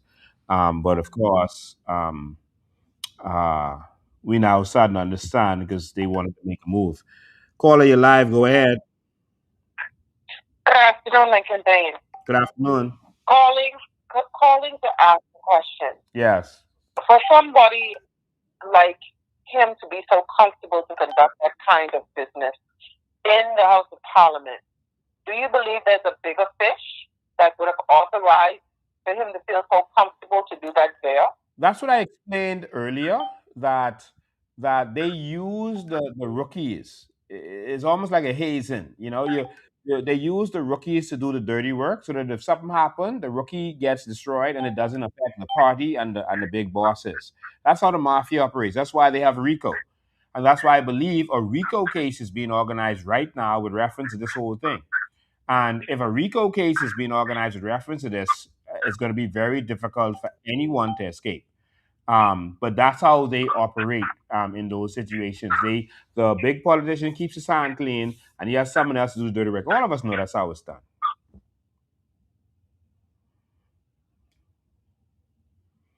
So he's a small fish. And so you believe this RICO case will then expose the bigger fish, though, in this instance, eventually they Yes, will one be of two things exposed. happens. Either they get locked up, or they. Sometimes what I don't like what more powerful governments do is they use it to influence the other one just to get them to do their bidding instead of bringing justice. I hope that doesn't happen in this case. I hope that justice comes and the chips fall wherever they may. But we'll see what happens. Okay, Mr. Ben, you hit on something that I thought of a while ago, that this could actually be used as leverage to negotiate Yeah. and to push what I believe is a bigger plan in order to secure the Bahamas, because it is so close to the U.S. and possibly a part of the United States territory. But that's a whole nother conspiracy theory. Yeah, well, it's a theory. So, more a more realistic theory would be that, listen, we don't want China having any influence right next door. So we see all this we got on you, behave, or we're gonna deal with you. And so that's could be something that happens, but we hope that someone is dealt with in this whole thing. I hope so too. I really hope so too. And I hope one of the bigger things I think that you exposed that I think needs to be dealt with is the money laundering. Yeah, That's that's huge. That's a yeah. big part of the problem, because that's where you service a lot of big drug rings. They have to launder the money. Yeah, well, drugs can't operate without money. But thank you for your call, all right? Thank you. All right. 803-5995, 803-5995. You can call us and say what you have to say about this whole thing. Call you live. Go ahead. Go ahead, call you live. Got into what you said on election day. You made mention saying that we're having income tax. I wanted to know why do you think that? Because the IDB has already put that in their suggestions, and whenever you see them do that, it's because you're moving in that direction. We see that the government couldn't pay its bills. We saw they were struggling to pay bills in their last year or so, or even more. And we saw the situation that our country was in. And once the IDB says suggests something, you're heading in that direction. I also heard the leader of the opposition say that that's the direction that they were going in at this convention. And remember when VAT was coming, the IDB had done the same thing, said that we need to implement VAT, etc. First they denied it, and then about a year or a little over a year later, we had VAT. And so that's the direction we're going in, and I still feel like we're heading that direction. Okay, I have one more question. Go Do ahead. you think our passport will drop, um, and our dollar will drop based on um, continuous borrowing, and then with our negotiations with the Chinese, like the US can go against us? You think like that could be? I mean, it's possible, but you think that it's like headed that way directly?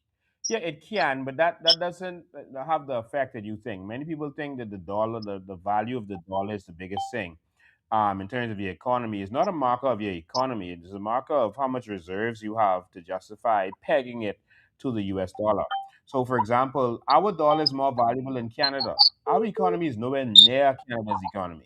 So the dollar value isn't what people think it is. Our dollar value is more than China. All right, 7 times more than China, but it is not. It is not on that same level. It's not on that. We're not on that same level economically with China. I saw someone calling me just now, and big time F&M calling me just now. Ed Curling. I know what he's calling about. Um, but but yes, we could lose dollar value based on using our foreign reserves to pay off the debt. But and that's why when they talk about the debt, they talk about local debt and foreign debt, because the foreign debt affects your reserves, which could affect your the price of your dollar. All right, but it's a deeper economic conversation. I don't want to go in that direction in this live. Okay. Okay. All Well, right. thank you. I appreciate it. All right. Okay. Person call back. Call you live. Go ahead. Go ahead. Call you live. Hello. Hello. Okay, we lost him. 803-5995. 803-5995 is the number. Give us a call. Call you live. Go ahead. Hey, I just need to ask a question. Yes. Yeah. Can you hear me? Yeah, don't listen to your TV. Just listen to the phone. That's a delay. Hello. Yeah, don't listen to your TV. Just listen to your phone. The TV is delayed. I don't have a TV on. Whatever else you have on that's playing, don't listen to that. I just need to ask a question. Turn that down. Yeah. Can you hear me? Yeah, don't listen to your TV. Just listen to the phone. That's a delay. Go ahead, caller. Listen to your TV. Just listen to your phone. The TV is delayed. I don't. All right. My question is there. Yeah, go ahead. Um, I want to know about the connection between Gardner and Joe Beth Colby Davis. I understand that their name is on a bank account with over $20 million. Yeah, that's that. Of course, you mean allegedly. I've seen document flying around. I can't confirm that document. You know, whenever I talk about something, it's because I have some firm evidence of that, and that's Right. my reputation. I've seen some document flying around that I can't confirm, so I haven't spoken to it. That's something that I would have to investigate, and once I investigate that, I'm going to speak to what I know. I know that Joe Bet was living in Grand Bahama, and Eric Gardiner is from Grand Bahama, and there's a connection there. We could get more details on that in a future live, but there's a lot of stuff going on. I mean, even we have heard allegations that the minister of finance was once an officer or director in one of Eric Garden's companies. Right. All right. Now, what these kinds of people do is they get good people and reputable people to work with them to legitimize themselves to banks, et cetera, et cetera. All right. We saw, we have information about, we saw documents where a former, I think, chairman or CEO of the Bahamas Chamber of Commerce was on, a board with this guy. We see where that person traveled to China with Eric Gardiner. Right. All right.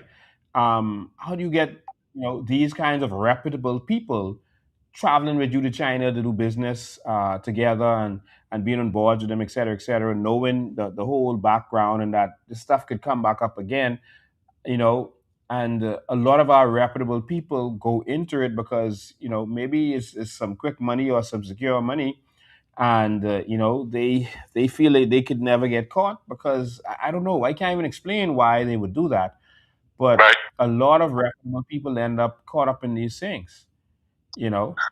Yeah, I understand that. But let me ask you another question. Come to the end of it. Do you think that there could be a commission of an inquiry? If the people of the Bahamas rise up, if the media that has sold out rises up, etc., there can be. Remember, there was commission of inquiry in '84 when the Finland government was in power. So Yes. there was a commission of inquiry in the '50s while the UBP was in power. So even though Yes. they were the government, when a commission of inquiry was called for, it's a Westminster system. They allowed a commission of inquiry. But this administration and the last minute's administration ignored. We put in for commission of inquiry to reference immigration, and both administrations, both of them ignored it. And whoever was the opposition at the time also ignored it. All right. And so these Yeah. guys are working together. And so if they could have a commission of inquiry under Pinlin when he was at his power and his strength, why can't we have one now? There must be a commission of inquiry now that politicians are being implicated in all of this. Yes. There must be. And we're going to Yes. continue to demand that. And the Bahamian people have to rise up. And we're calling on the media to rise up. All right? Watch the Tribune. Sir. Watch the Tribune is going to be doing some investigative reporting on this. Me and the Tribune don't get along sometime, but on this, they're going to be doing some stuff. Read the business section of the papers. Neil Hartnell has put something out last week. I believe he's going to put something out again on Tuesday. Continue to watch that. Now, hundreds of thousands of people or millions of people watching me every week. I need you to look at the Tribune. All right? The Yes, business sir. section at what Neil Hartnell is putting out there, along with what I'm saying to you, we're going to get to the bottom of this. And if you see Neil being attacked, if you see me being attacked, or people around me being attacked, that is RICO. That's them attacking us because we're speaking out. Rico. Yeah. That's the key. Yeah. All right. Be safe. Thank you, man. And COI. Thank you, man. So if you see Rico bringing the tractors on the farmland, you know what it is.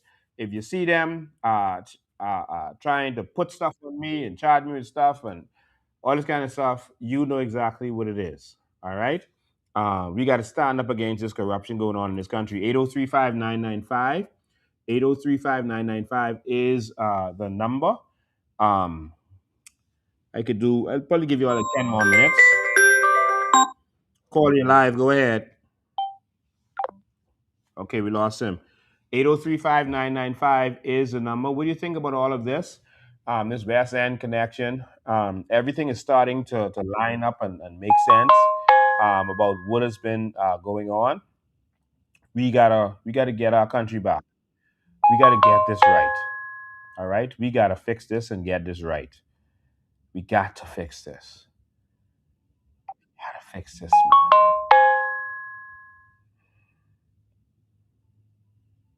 This our country, man. This our country. This all we got. Call you live. Go ahead. All right. Go ahead, caller. Go ahead, caller. Okay, we keep losing them. Okay, let's try again. Call you live. Go ahead. Go ahead, caller. Okay, we keep losing them. There might be someone calling me in a regular line trying to track my location because that's something that they do. So the good people, y'all call in. Don't let these people get in the call in. It might be trying to geolocate me. Let's go. Call you live. Go ahead. Hey, yes, Mr. Blaine. Mr. Blaine, I respect you. I really support you and what you're doing. Thank you, man. Because it seems that only the small man in this Bahamas, you do one little small thing, they reel you up through banking and Yep. expose you like nothing. But Yeah. when these big suit and tie man them do stuff, nobody sees nothing. But the country love corruption. They love it. You understand? It's so sad to see our people. You went through all of this fuss, and all they doing is enjoying a party and the lifestyle of their own, you know. But we the suffer as a people. God be with us. But I really appreciate what you're doing. And if you need anybody to stand with you, I'm standing with you. I Thank you, voted man. for you, and I support you. I'm the kind of person I watch things from the background. And what you're saying is making sense. The gentleman who was on earlier and said people is listening to you. Boy, listen here. People is paying attention, but people are afraid to speak out because they're gonna be, you know, They're gonna have happen to them what has been happening to me for all these years. yeah. Yeah. But we paying attention to you. Yeah, man. We are paying attention. The country is. Thank you, And man. it's so sad. Our country gone again like the 80s. In the 80s, did this country bad. Yeah. I mean, some people made some money and did some stuff, but it affected a lot of families on the backdrop. So you be encouraged, my brother. Thank you, man. You got a few more minutes. 803-5995. 803-5995. We got to do something with our country, man. Caller, you live. Go ahead. Hello. Hello. I want to say PhD better than CY. Okay. They're definitely better at drug dealing. Let's go. Call you live. Go ahead. Good afternoon, Mr. Bean. How you doing? I am awesome. That's good. Listen, I just want to say, keep up the good work. You're doing an amazing job. Don't be discouraged. Know that the whole of Bahamas with you. Not even half, because half of them they playing crazy, but they right here with you. So be encouraged. Thank And you. whenever you come, when you're ready, let's do this riot. Let's get this thing started. Get them demons out of the house. Thank you. Yes, sir. All right. Have a good one. Okay. Call you live. Go ahead. Yes, sir. All right. Have a good one. Go ahead, caller. Call you live. Go ahead. Yes, sir. All right. Have a good one. Caller, don't listen to your phone or your TV. Okay, we lost that. 803-5995 is the number. Call you live. Go ahead. Hello. Go ahead, Can you hear caller. me? Yes. Okay, great. So you didn't expose this and everything, right? But this is a question I have, and I'm pretty sure plenty of people know the answer to this question. If you have the leaders who allegedly dealing with these drug dealers and stuff, right? And the U.S. want them or however it goes, right? If the opposition don't do nothing and the leaders cover themselves, protect themselves, where the U.S. can't lock them up or nothing, right? And then they control the media. What do we do as behemoths? What other choice we have? You have to stand up and protest, fill the square, and refuse to leave until the government steps down. That's a big thing that Bahamians can do. But Bahamians have thus far, refused to come out to stand up against politicians because they don't want to lose their job or their government contract, etc. Yeah. So how big the numbers have to be? You just have to fill the square. he Every will country have a play in. square, and that's the purpose. That's international law. And we watch it on TV. We see the Arab Spring. We see what happens. We see it happen all the time on TV, but we don't have the courage to do it. The only way to move a government might be to hit the square. I mean, you could have a coup d'état, but that's violence. But the legal way would be to fill the square and refuse to leave, to demand that y'all use our house for illegality, y'all stole the election, get out of our house. And so it might take the righteous thinking people of this country to stand up, because we're looking bad in front of the international community and in front of America right now. We're looking bad. And the fact that America is not informing our government about these investigations shows you that they're not trusting them, or that they're investigating them. Yes. So I heard you said they might be coming with a RICO case. So does a RICO case trump diplomatic immunity or no? Diplomatic immunity is only for the sovereign head of state. All right, that's to make sure that countries can't just go and take over another country. But if they don't recognize your election, then they can say, like they did with Maduro, well, you're not a sovereign head of state because we never recognize you. So that can Right. happen. And so you saw that our government rushed quickly, quicker than ever before, to put in their cabinet ministers and get the House of Assembly open back to say that, well, the government already in place. That normally takes about a month. Um, Last time in the middle of October is when they went back to the House of Assembly, sometime like just after the first week, I think, even though the election was on September 16th. But this time they did everything quickly and got back to the House quickly. And so For the, all of this is suspicious, all right? so you think one protest with a good amount of people out there Where we could do refuse something? to leave, yes. People joking, man. They really don't want to play. All right, my brother. All right. Good talking to you. While you're live, go ahead. Go ahead, caller. Mr. Ben, how you doing? I'm alive. All right. Hey, I agree with you on everything, man. Right now, Bahamian living outside the country, right? Because of the corruption of the country. Okay? What you're doing is commendable, sir.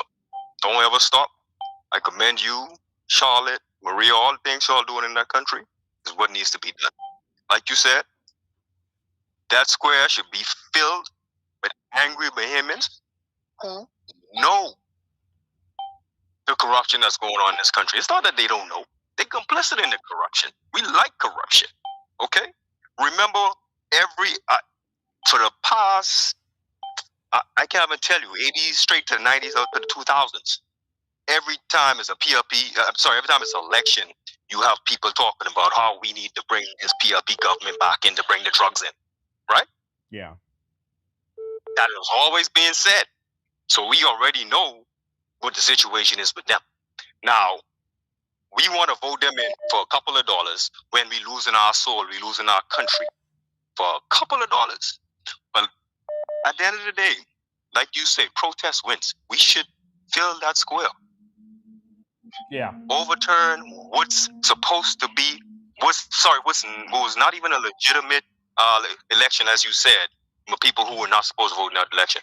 We need to get in that square, fill that square, and bring the Bahamas back to what it used to be. Yeah. We've lost our way. We are immoral people at this point. Look at the way we kill each other.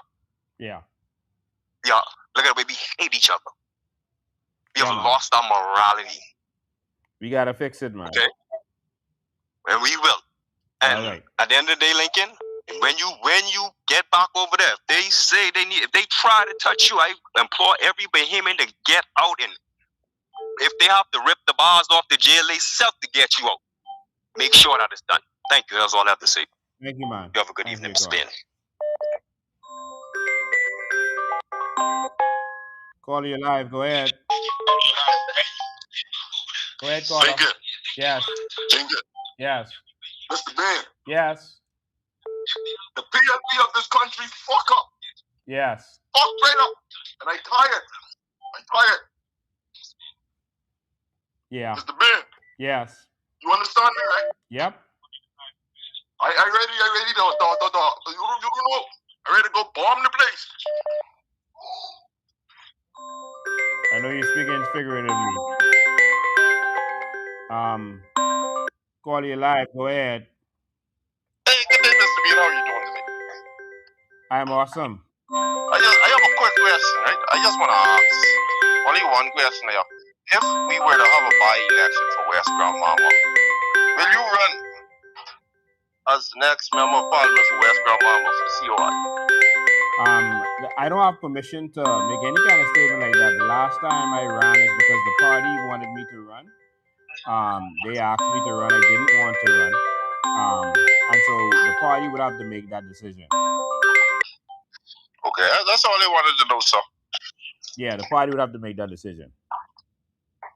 Okay, sir. You All enjoy right. the rest of your day now. All right. Thanks for your call. Call you live. Go ahead. Go ahead, caller. Okay, we lost that one. Call you live. Go ahead. Yes, pleasant good evening, Mr. Bain. How are you doing, sir? I'm awesome, man. That is wonderful, wonderful. I just was calling just to notify you that persons are standing behind you, sir. And I would that vehement people, I'm hearing you continuously stress, you know, this is our country, but if Bahamians them would really realize the volume that this is really taking on, at least against Bahamian people, that is, the volume in the world and the way that persons look at us, we really need to stand up for ourselves. Sir, I'm saying to you, I know that they stole your seat from you. I know that. Okay? I believe that Bahamians, we need to really set in our hearts and in our mind, because guess what? We ain't getting no reward when we dead. In our car, in our house, no mansion where we go in. We need to stand up. God gave us dominion over this earth, sir. He told us control. He gave us the power to control and to rule. Yeah. So we should not allow ourselves to be subdued. Yeah. I really want to not to get carried away. I don't want to allow other persons to call in, sir, but people, and we really need to stand behind Mr. Bean and fight. I ain't telling you, I feel this from in my heart. I 50 years plus, man. People, you all stand up. Yeah. I've been watching this foolishness between PFP and FNM for 50 years. All you can do is pave the road. Patch up the road and do what paint the schools. But ain't nothing empowering the people themselves. And the only image they could put out there to the world is a bunch of gangsters, a bunch of thieves. My God, when we can stand up and fight, people. Let's stand and fight with this pain. Let's stand up and fight for ourselves, man. Yeah. Thank you, man. It's heartbreaking, man. It is. It's heartbreaking. And people suffering and they partying and dancing and people living on the beaches. People, got holes in their roofs. And I mean, people suffering in this country, man, and they partying Sir, with our money. I just drive around. You hear me? I grew up in the ghetto. I grew up in the ghetto. And sometimes when I pass and I see and ride through some of those corners, ain't nothing change. No kind of improvement. I mean, they ain't trying to, even with education, a lot of the stuff they teach our children in here, they ain't teaching, they're not teaching it elsewhere or different places in the world. You know, they're not trying to build up, bring the people them up. Less people, God. And somebody, I'm going right now, so somebody made a comment earlier, said that the God has already spoken, or the voice of the Lord has already spoken based on this past election. But that, listening to that and hearing what they're saying, it's almost like somebody coming to me and saying, God authorized Sodom and Gomorrah. No, Pinland made a statement before. That's not in the Bible, where he said the voice of the people is the voice of God. the people usually go against God, and even Jesus Yes. said you can't always go with the crowd. The crowd normally wrong. It's the narrow road. Yes, sir. That's the right road. In And many few. instances, we saw God tell the people what you all want is wrong, but if you want it, I give it to you. All right, you get have Yes. it, and that was And His that is so children of true. Israel. You know, Yes, sir. and so when they talk about God putting kings in place and taking them down, it was actually talking about the children of Israel, all right, and their situation. Yes. But that doesn't Yes, mean sir. God can't do whatever He wants. He can, but Yeah. the people always 99% of the time choose wrong. They spoke against Jesus. You know, they Yes. said, "Give us Barabbas." You Uh-huh. know, and so not because the people voted for something. People, the Bible says, when the wicked rule, the people mourn, Yes. and when the Yes, righteous sir. rule, the people rejoice. Yes. All right. And So we know God there's didn't a put lot of the wicked there for them to mourn. Sometimes the uh-huh. people put the wicked rule in place or allow them to stay in place. It's time to Yes. rise up. We have a duty to rise up. If our Yes, sir. government is I being say used march. for drug dealing, I how I do you say see march. this a long-standing drug dealer gets Yes, sir. government contracts, My God. and the former minister of housing is sitting in our house Uh-huh. with a different Washing money. portfolio now? Washing money. Our country laundering money, giving over $5 million a year just for 1 billion housing Yes, projects. yes, sir.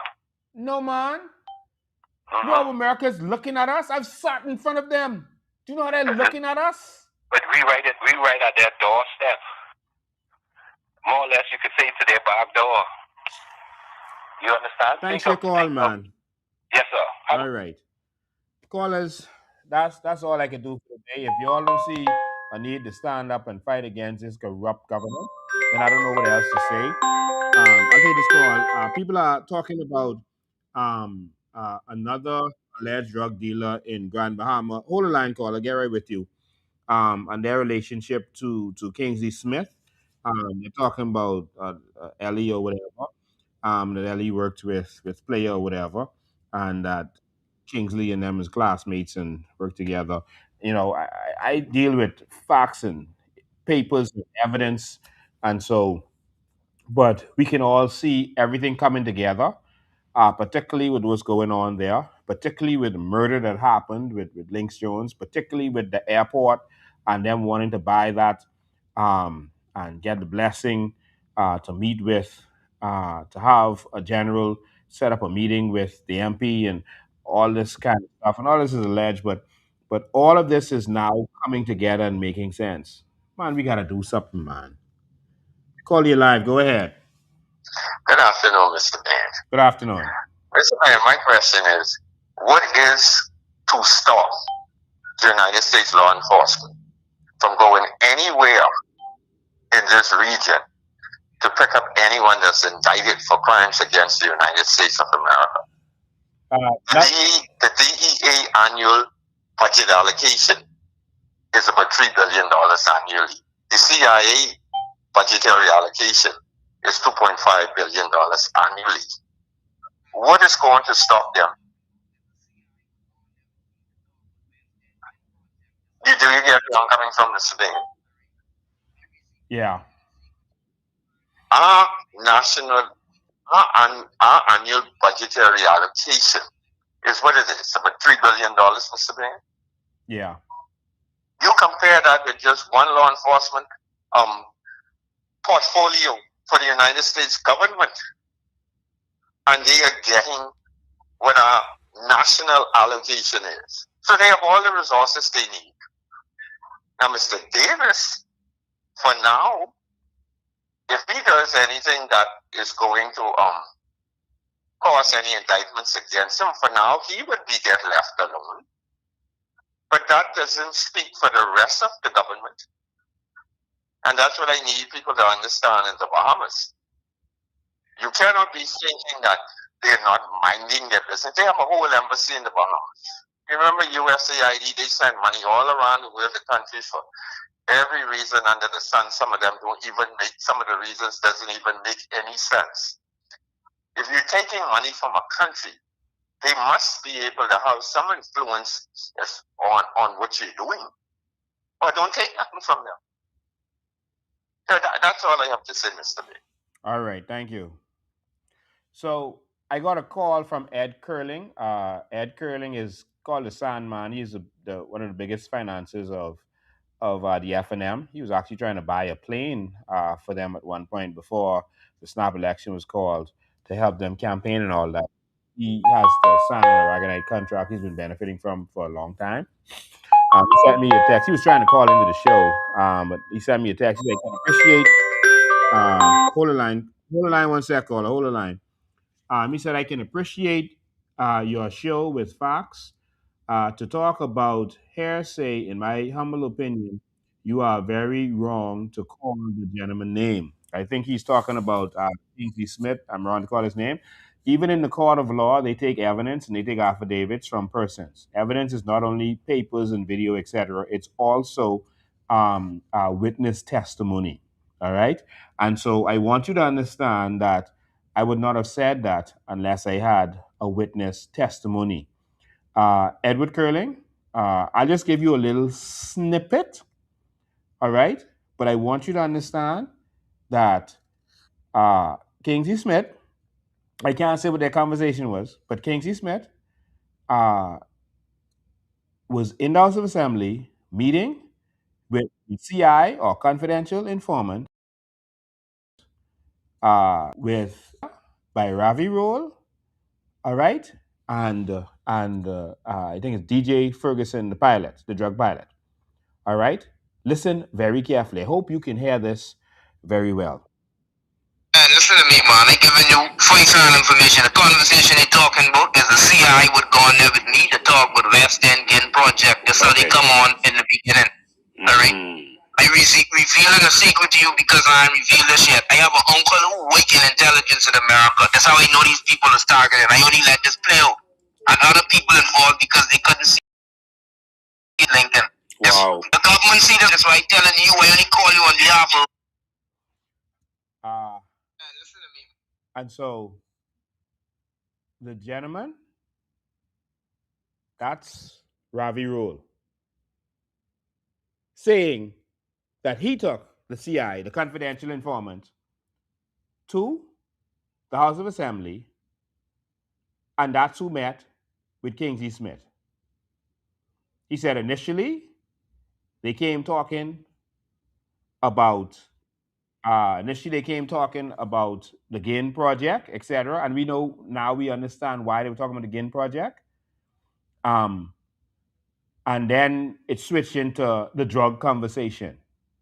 All right? I have all of that. Curling, you should know me. All right? You should know me. Call you live. Go ahead. Mr. Bean, I like to say on the whole Bahamas, we appreciate what you done today on exposing this drug operation we call the government. And I like to say to Mr. Kingsley Smith, if you have arms for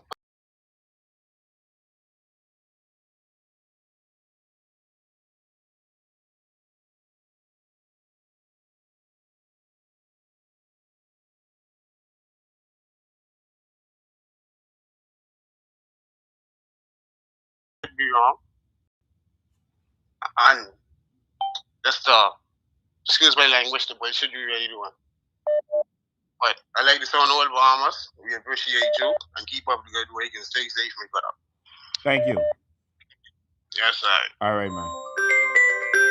So, Ed Curlin, I know y'all all y'all working together. All right, and you gonna need little contract from the PLP now that the FNM didn't, even though you spent all the millions for them to get in. But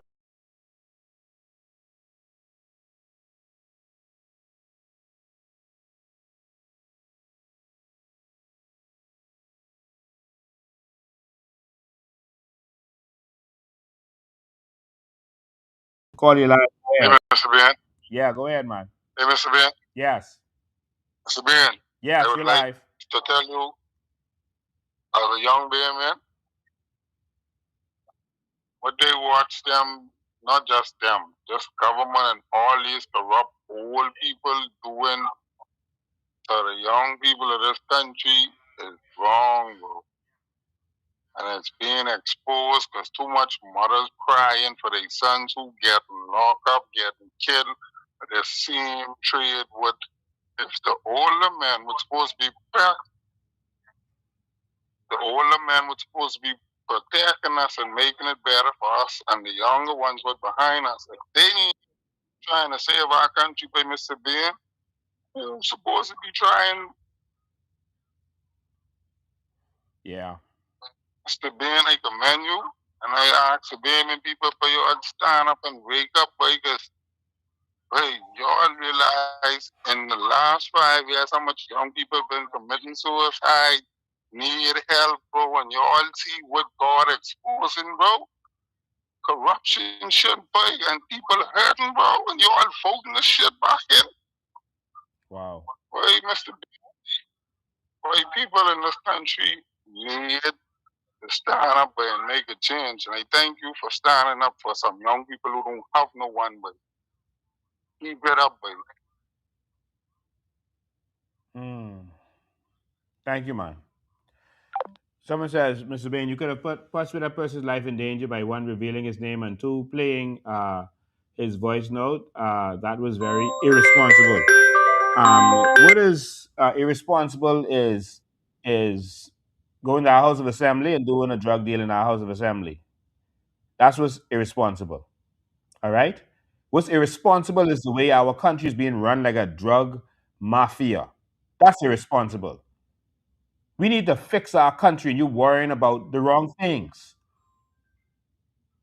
These people are living off the fat of the land while other Bahamians are suffering. There's no law for them, but we cracking down on everyday real Bahamians who just trying to survive. These politically connected people are destroying this country.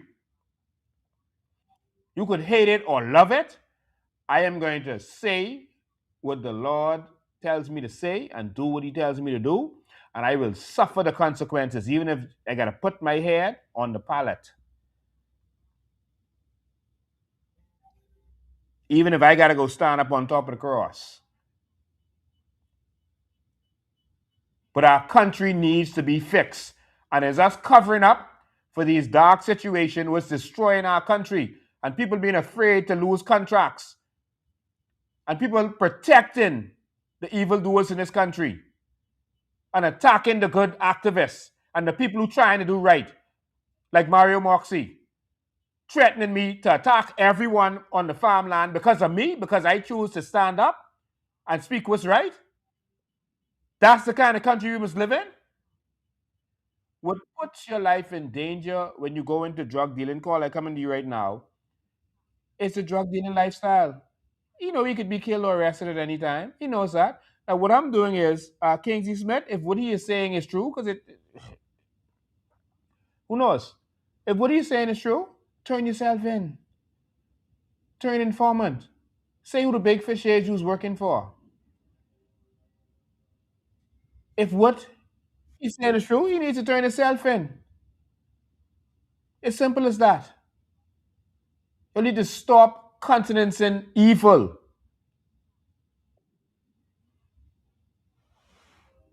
Call you live. Go ahead. Hi, good afternoon, Mr. Bain. How are you?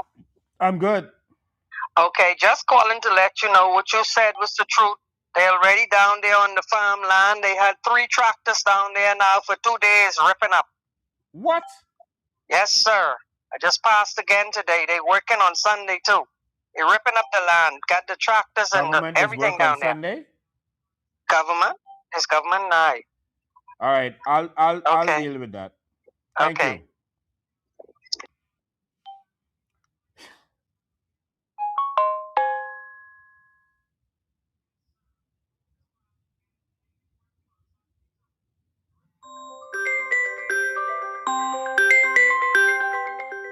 When will there be justice and rest for Bahamians in this country? When? When?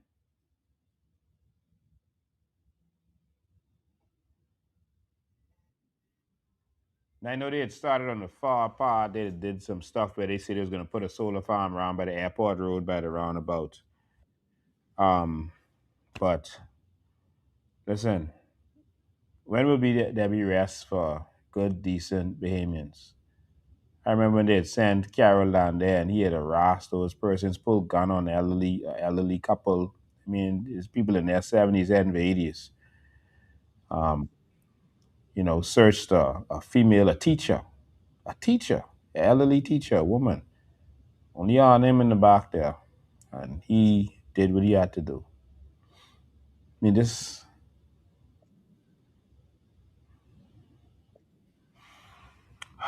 Call you live. Go ahead. Good evening, Mr. Ben. Good evening. Trust that all is well with you. Mr. Ben, I want to speak to the audience, everyone that's listening. I don't know if we understand what it is that has transpired in this last election and this last 5 years.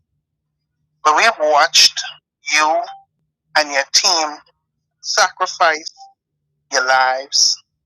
We watch you sacrifice your finance. We watch you take the initiative to awaken the Bahamian people that we all understand what the issues are. Now I'm saying to the Bahamian people, Mr. Bain has done what he could have done to get us to the place where we need to be. But now it's Mr. Bain needs the Bahamian people to now stand up. We see that they're threatening to take everything that has been fought for the people. When you talk about the crown land and you talk about trying to take your freedom, we watch them take a whole seat from the COI because they don't want truth. They don't want righteousness to prevail in our country. So I'm saying to the Bahamian people, it's going to take us to push back and to dismantle this diabolic system of governance that we see happening in our country, that we continue to sit back and allow. Our generations is depending on us to give them a Bahamas. If the Lord is to delay his coming, that will be able to suffice their generation, our generations behind us. We can't pass them this country. So I'm saying to every Bahamian, every right-thinking Bahamian, it's time to stop worrying about your little job, your little contract, because all of that can go anyhow. If we don't get up and fight, we talking about being extinct by the people down south. Our government is going to extinct us, whether the people down south are a part of it or not, because they are so corrupt. We can't trust nothing what they're doing. So it's time you talk about getting in the square and standing up. I think every right-thinking Bahamian needs to understand what you're asking us to do and put aside this political concept, and now let's fight for this country. That's all I have to say. Thanks, Jagoal.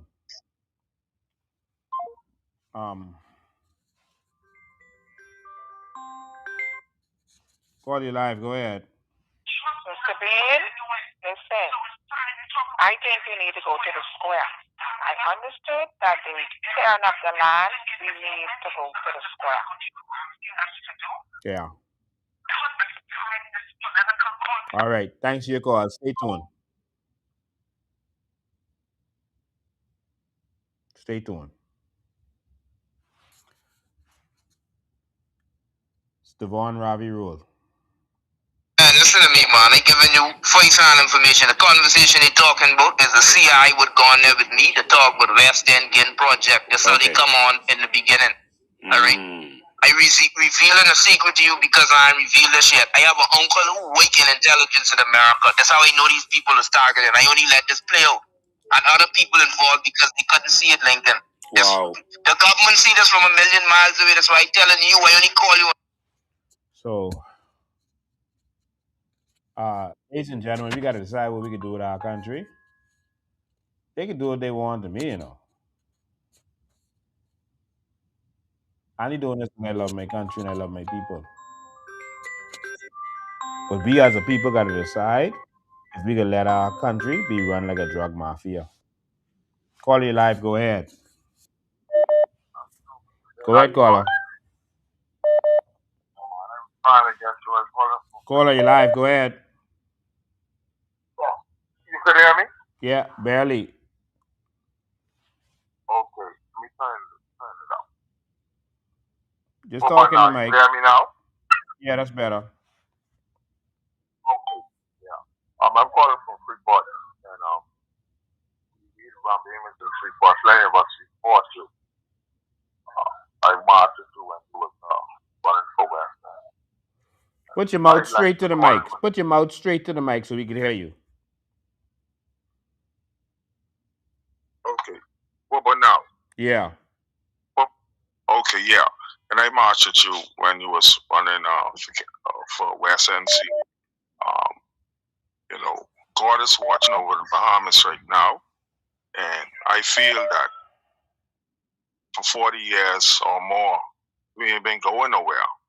We like the children of Israel, just a journey we could take like 10 to 11 days, taking us 40 years to get it together.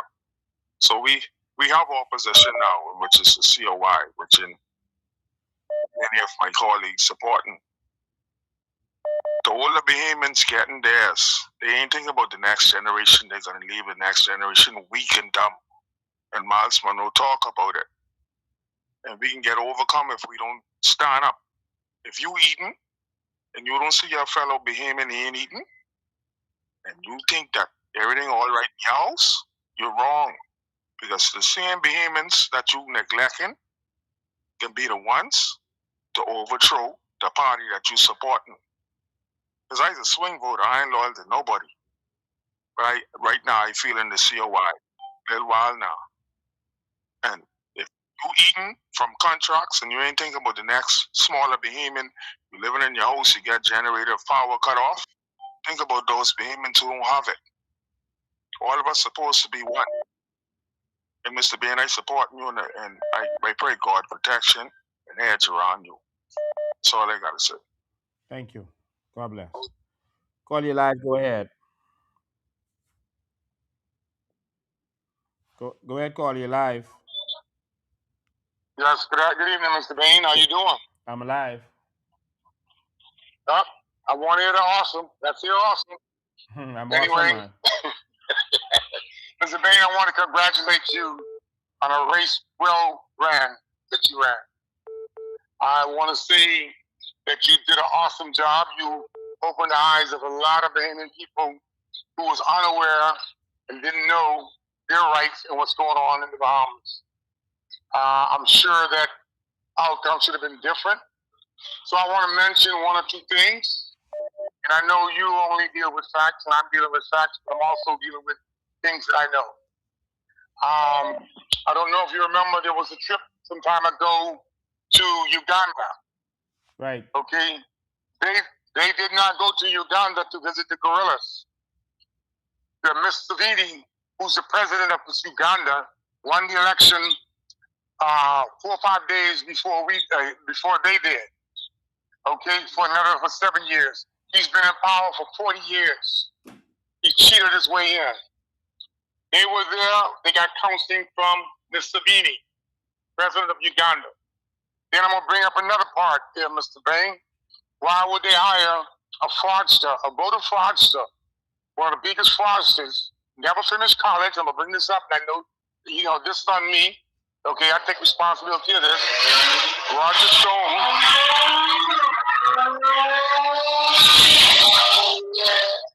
Sorry about that. Okay, I'm out in the traffic. Okay, Roger Stone. Are you there?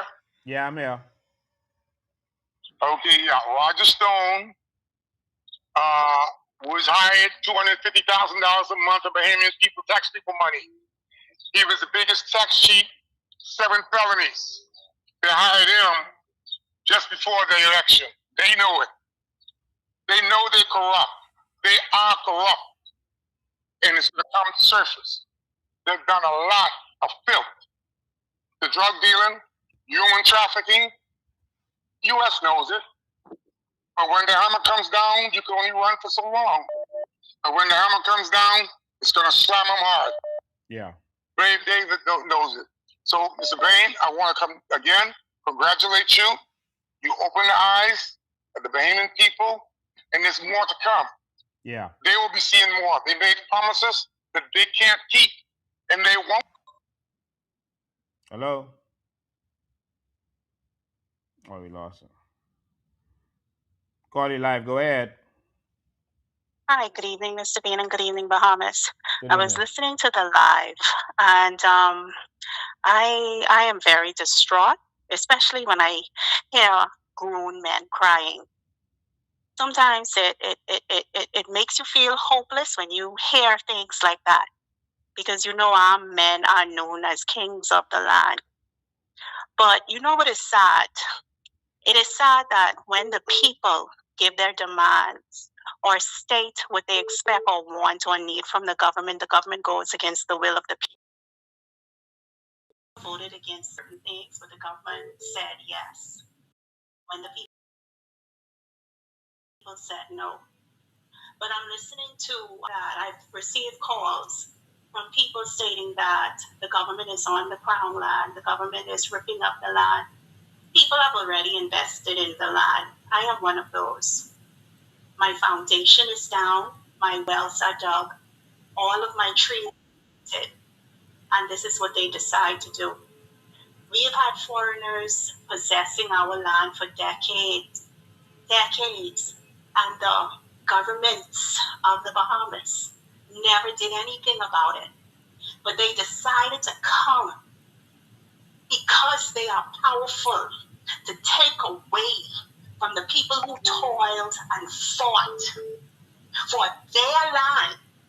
Mr. Bean, I am going on my land, and I am going to fight for my land.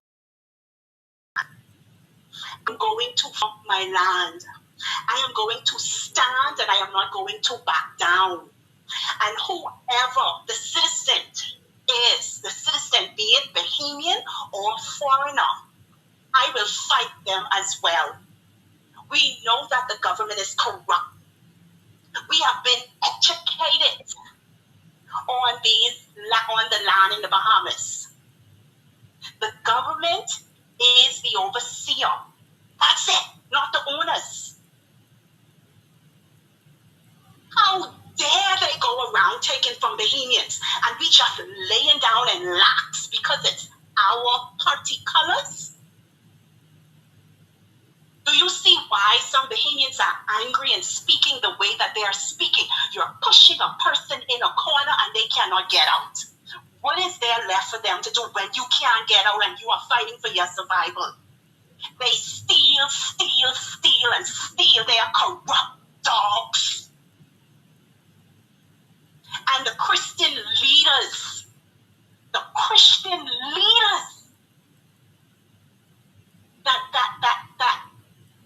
covers for them. I am so happy to see Mr. Moxy standing up and others like him. The government can no longer do this to the Bahamian people. I mean, they blatantly showed where they stole the election. All of the scandals, all of the corruption. It's sickening. We have been fighting for people for such a long time. To the point where I don't even want to go out and do activism anymore. Because if the people aren't ready, why do we continue? And I ask you this, why do we continue? Mr. Bean, I told you to leave the country and go deal with your family. Leave the Bahamas alone. Because if the people aren't ready, leave them alone. But you know what? I know we are called for such a time. I know we are called to do such a work. So I will continue standing. As long as you are standing, I'm going to continue standing. But the Bahamian people, they need to get on it. Everybody calling to go in the square. When the time comes, how much will show up? Bahamians are emotional. We are emotional, but when the time comes, will you stand? But I am going to stand for my property. So I don't know who is listening. Whoever the tractor, the controller for the tractor is, whoever the person was that Brave Davis fooled to giving them my property, hear my voice. I am coming on my property. Call the police because I am going to stand up. I have property on my property and I am going to stand. Good evening, Mr. Bain. Good evening. Um, the threats started coming after all the line caller. The threats started coming after I did the show last week about Eric Gardiner, about how they're going to attack us and how they're going to come after us. 3 days ago, I got refreshed attacks about they come in and they go take our land and they go any contract and anything they find they can just dig up and destroy this. The fella said it's above my pay grade and what they could do to me, and they ain't just bankrupt me. They could do this and that and the next, and they kill me, and they affect my next generations. They don't know what I'm messing with, and so now I'm hearing. I didn't know this at the beginning of the show until the lady called a minute ago that they've started because I've been away um, uh, for a little while now, for several days, so I didn't know what was going on. Um, And she said, in a sense, they threaten me now that they have attacked. Um, they ain't stopping tell the people side attacking them, going after them personally, taking it to their house, taking it to them and theirs. Um, I don't know how much payments are going to be asking there. Call you live. Go ahead, caller. Hey, good afternoon, Mr. D. How you doing, sir? I'm awesome. That's good. It's a different type of call you get right now. Obviously, living 20 years alive, and the Spirit of the Lord speak to me at every praise and their families. So that's just what I call it to do today. All right. Um, I'm nervous because this ain't something I used to. I don't pray out loud, but because the Lord said to me to pray for you and your family, I'm going to Heavenly Father, thank you. I bring you and see your eye before you. Lord, I bring this country before you today. Father, in the name of Jesus, we declare and decree your business, oh God. We declare and decree, oh God, everything that He set His hand to do, fulfill, oh God. Lord, we ask, oh God, for your divine protection upon Him and His family. Lord, build a hedge of protection around Him. As He your way. Lord, because we know He is called of you. Thanks and give you praise, oh God, for all that He is doing and continue to do. In His precious and mighty name. Amen. Amen. Thank you. God bless you, man. Thank you for being obedient. I can't take any more calls. I gotta end there. But thank all of y'all for tuning in. And so, as gamers, we got to take some action. You can't sit down and watch this and do nothing. We got to take some action. We have to. So stay tuned. Um, we are fighting the election thing. We're putting together everything. We need persons to. Sorry, I can't take any more calls. We'll be here all night. So sorry about that. Um, you know, but we ask persons to assist us, with the cost of election guard. Election guard could sometimes the cost could be like 500,000, $1 million in the end. If you don't win. But it has upfront costs, and so we've not received anything from anyone. But other than people saying that go and do it. Um, but if you would like to assist, you can get in touch with us. Like I said, um, 803-5995, 803-5995. You can text me and let me know that you want to assist. I had people reach out and say to send bank account numbers and stuff like that, but we haven't received anything yet. But we really want to fight this election court. We really want to stand up.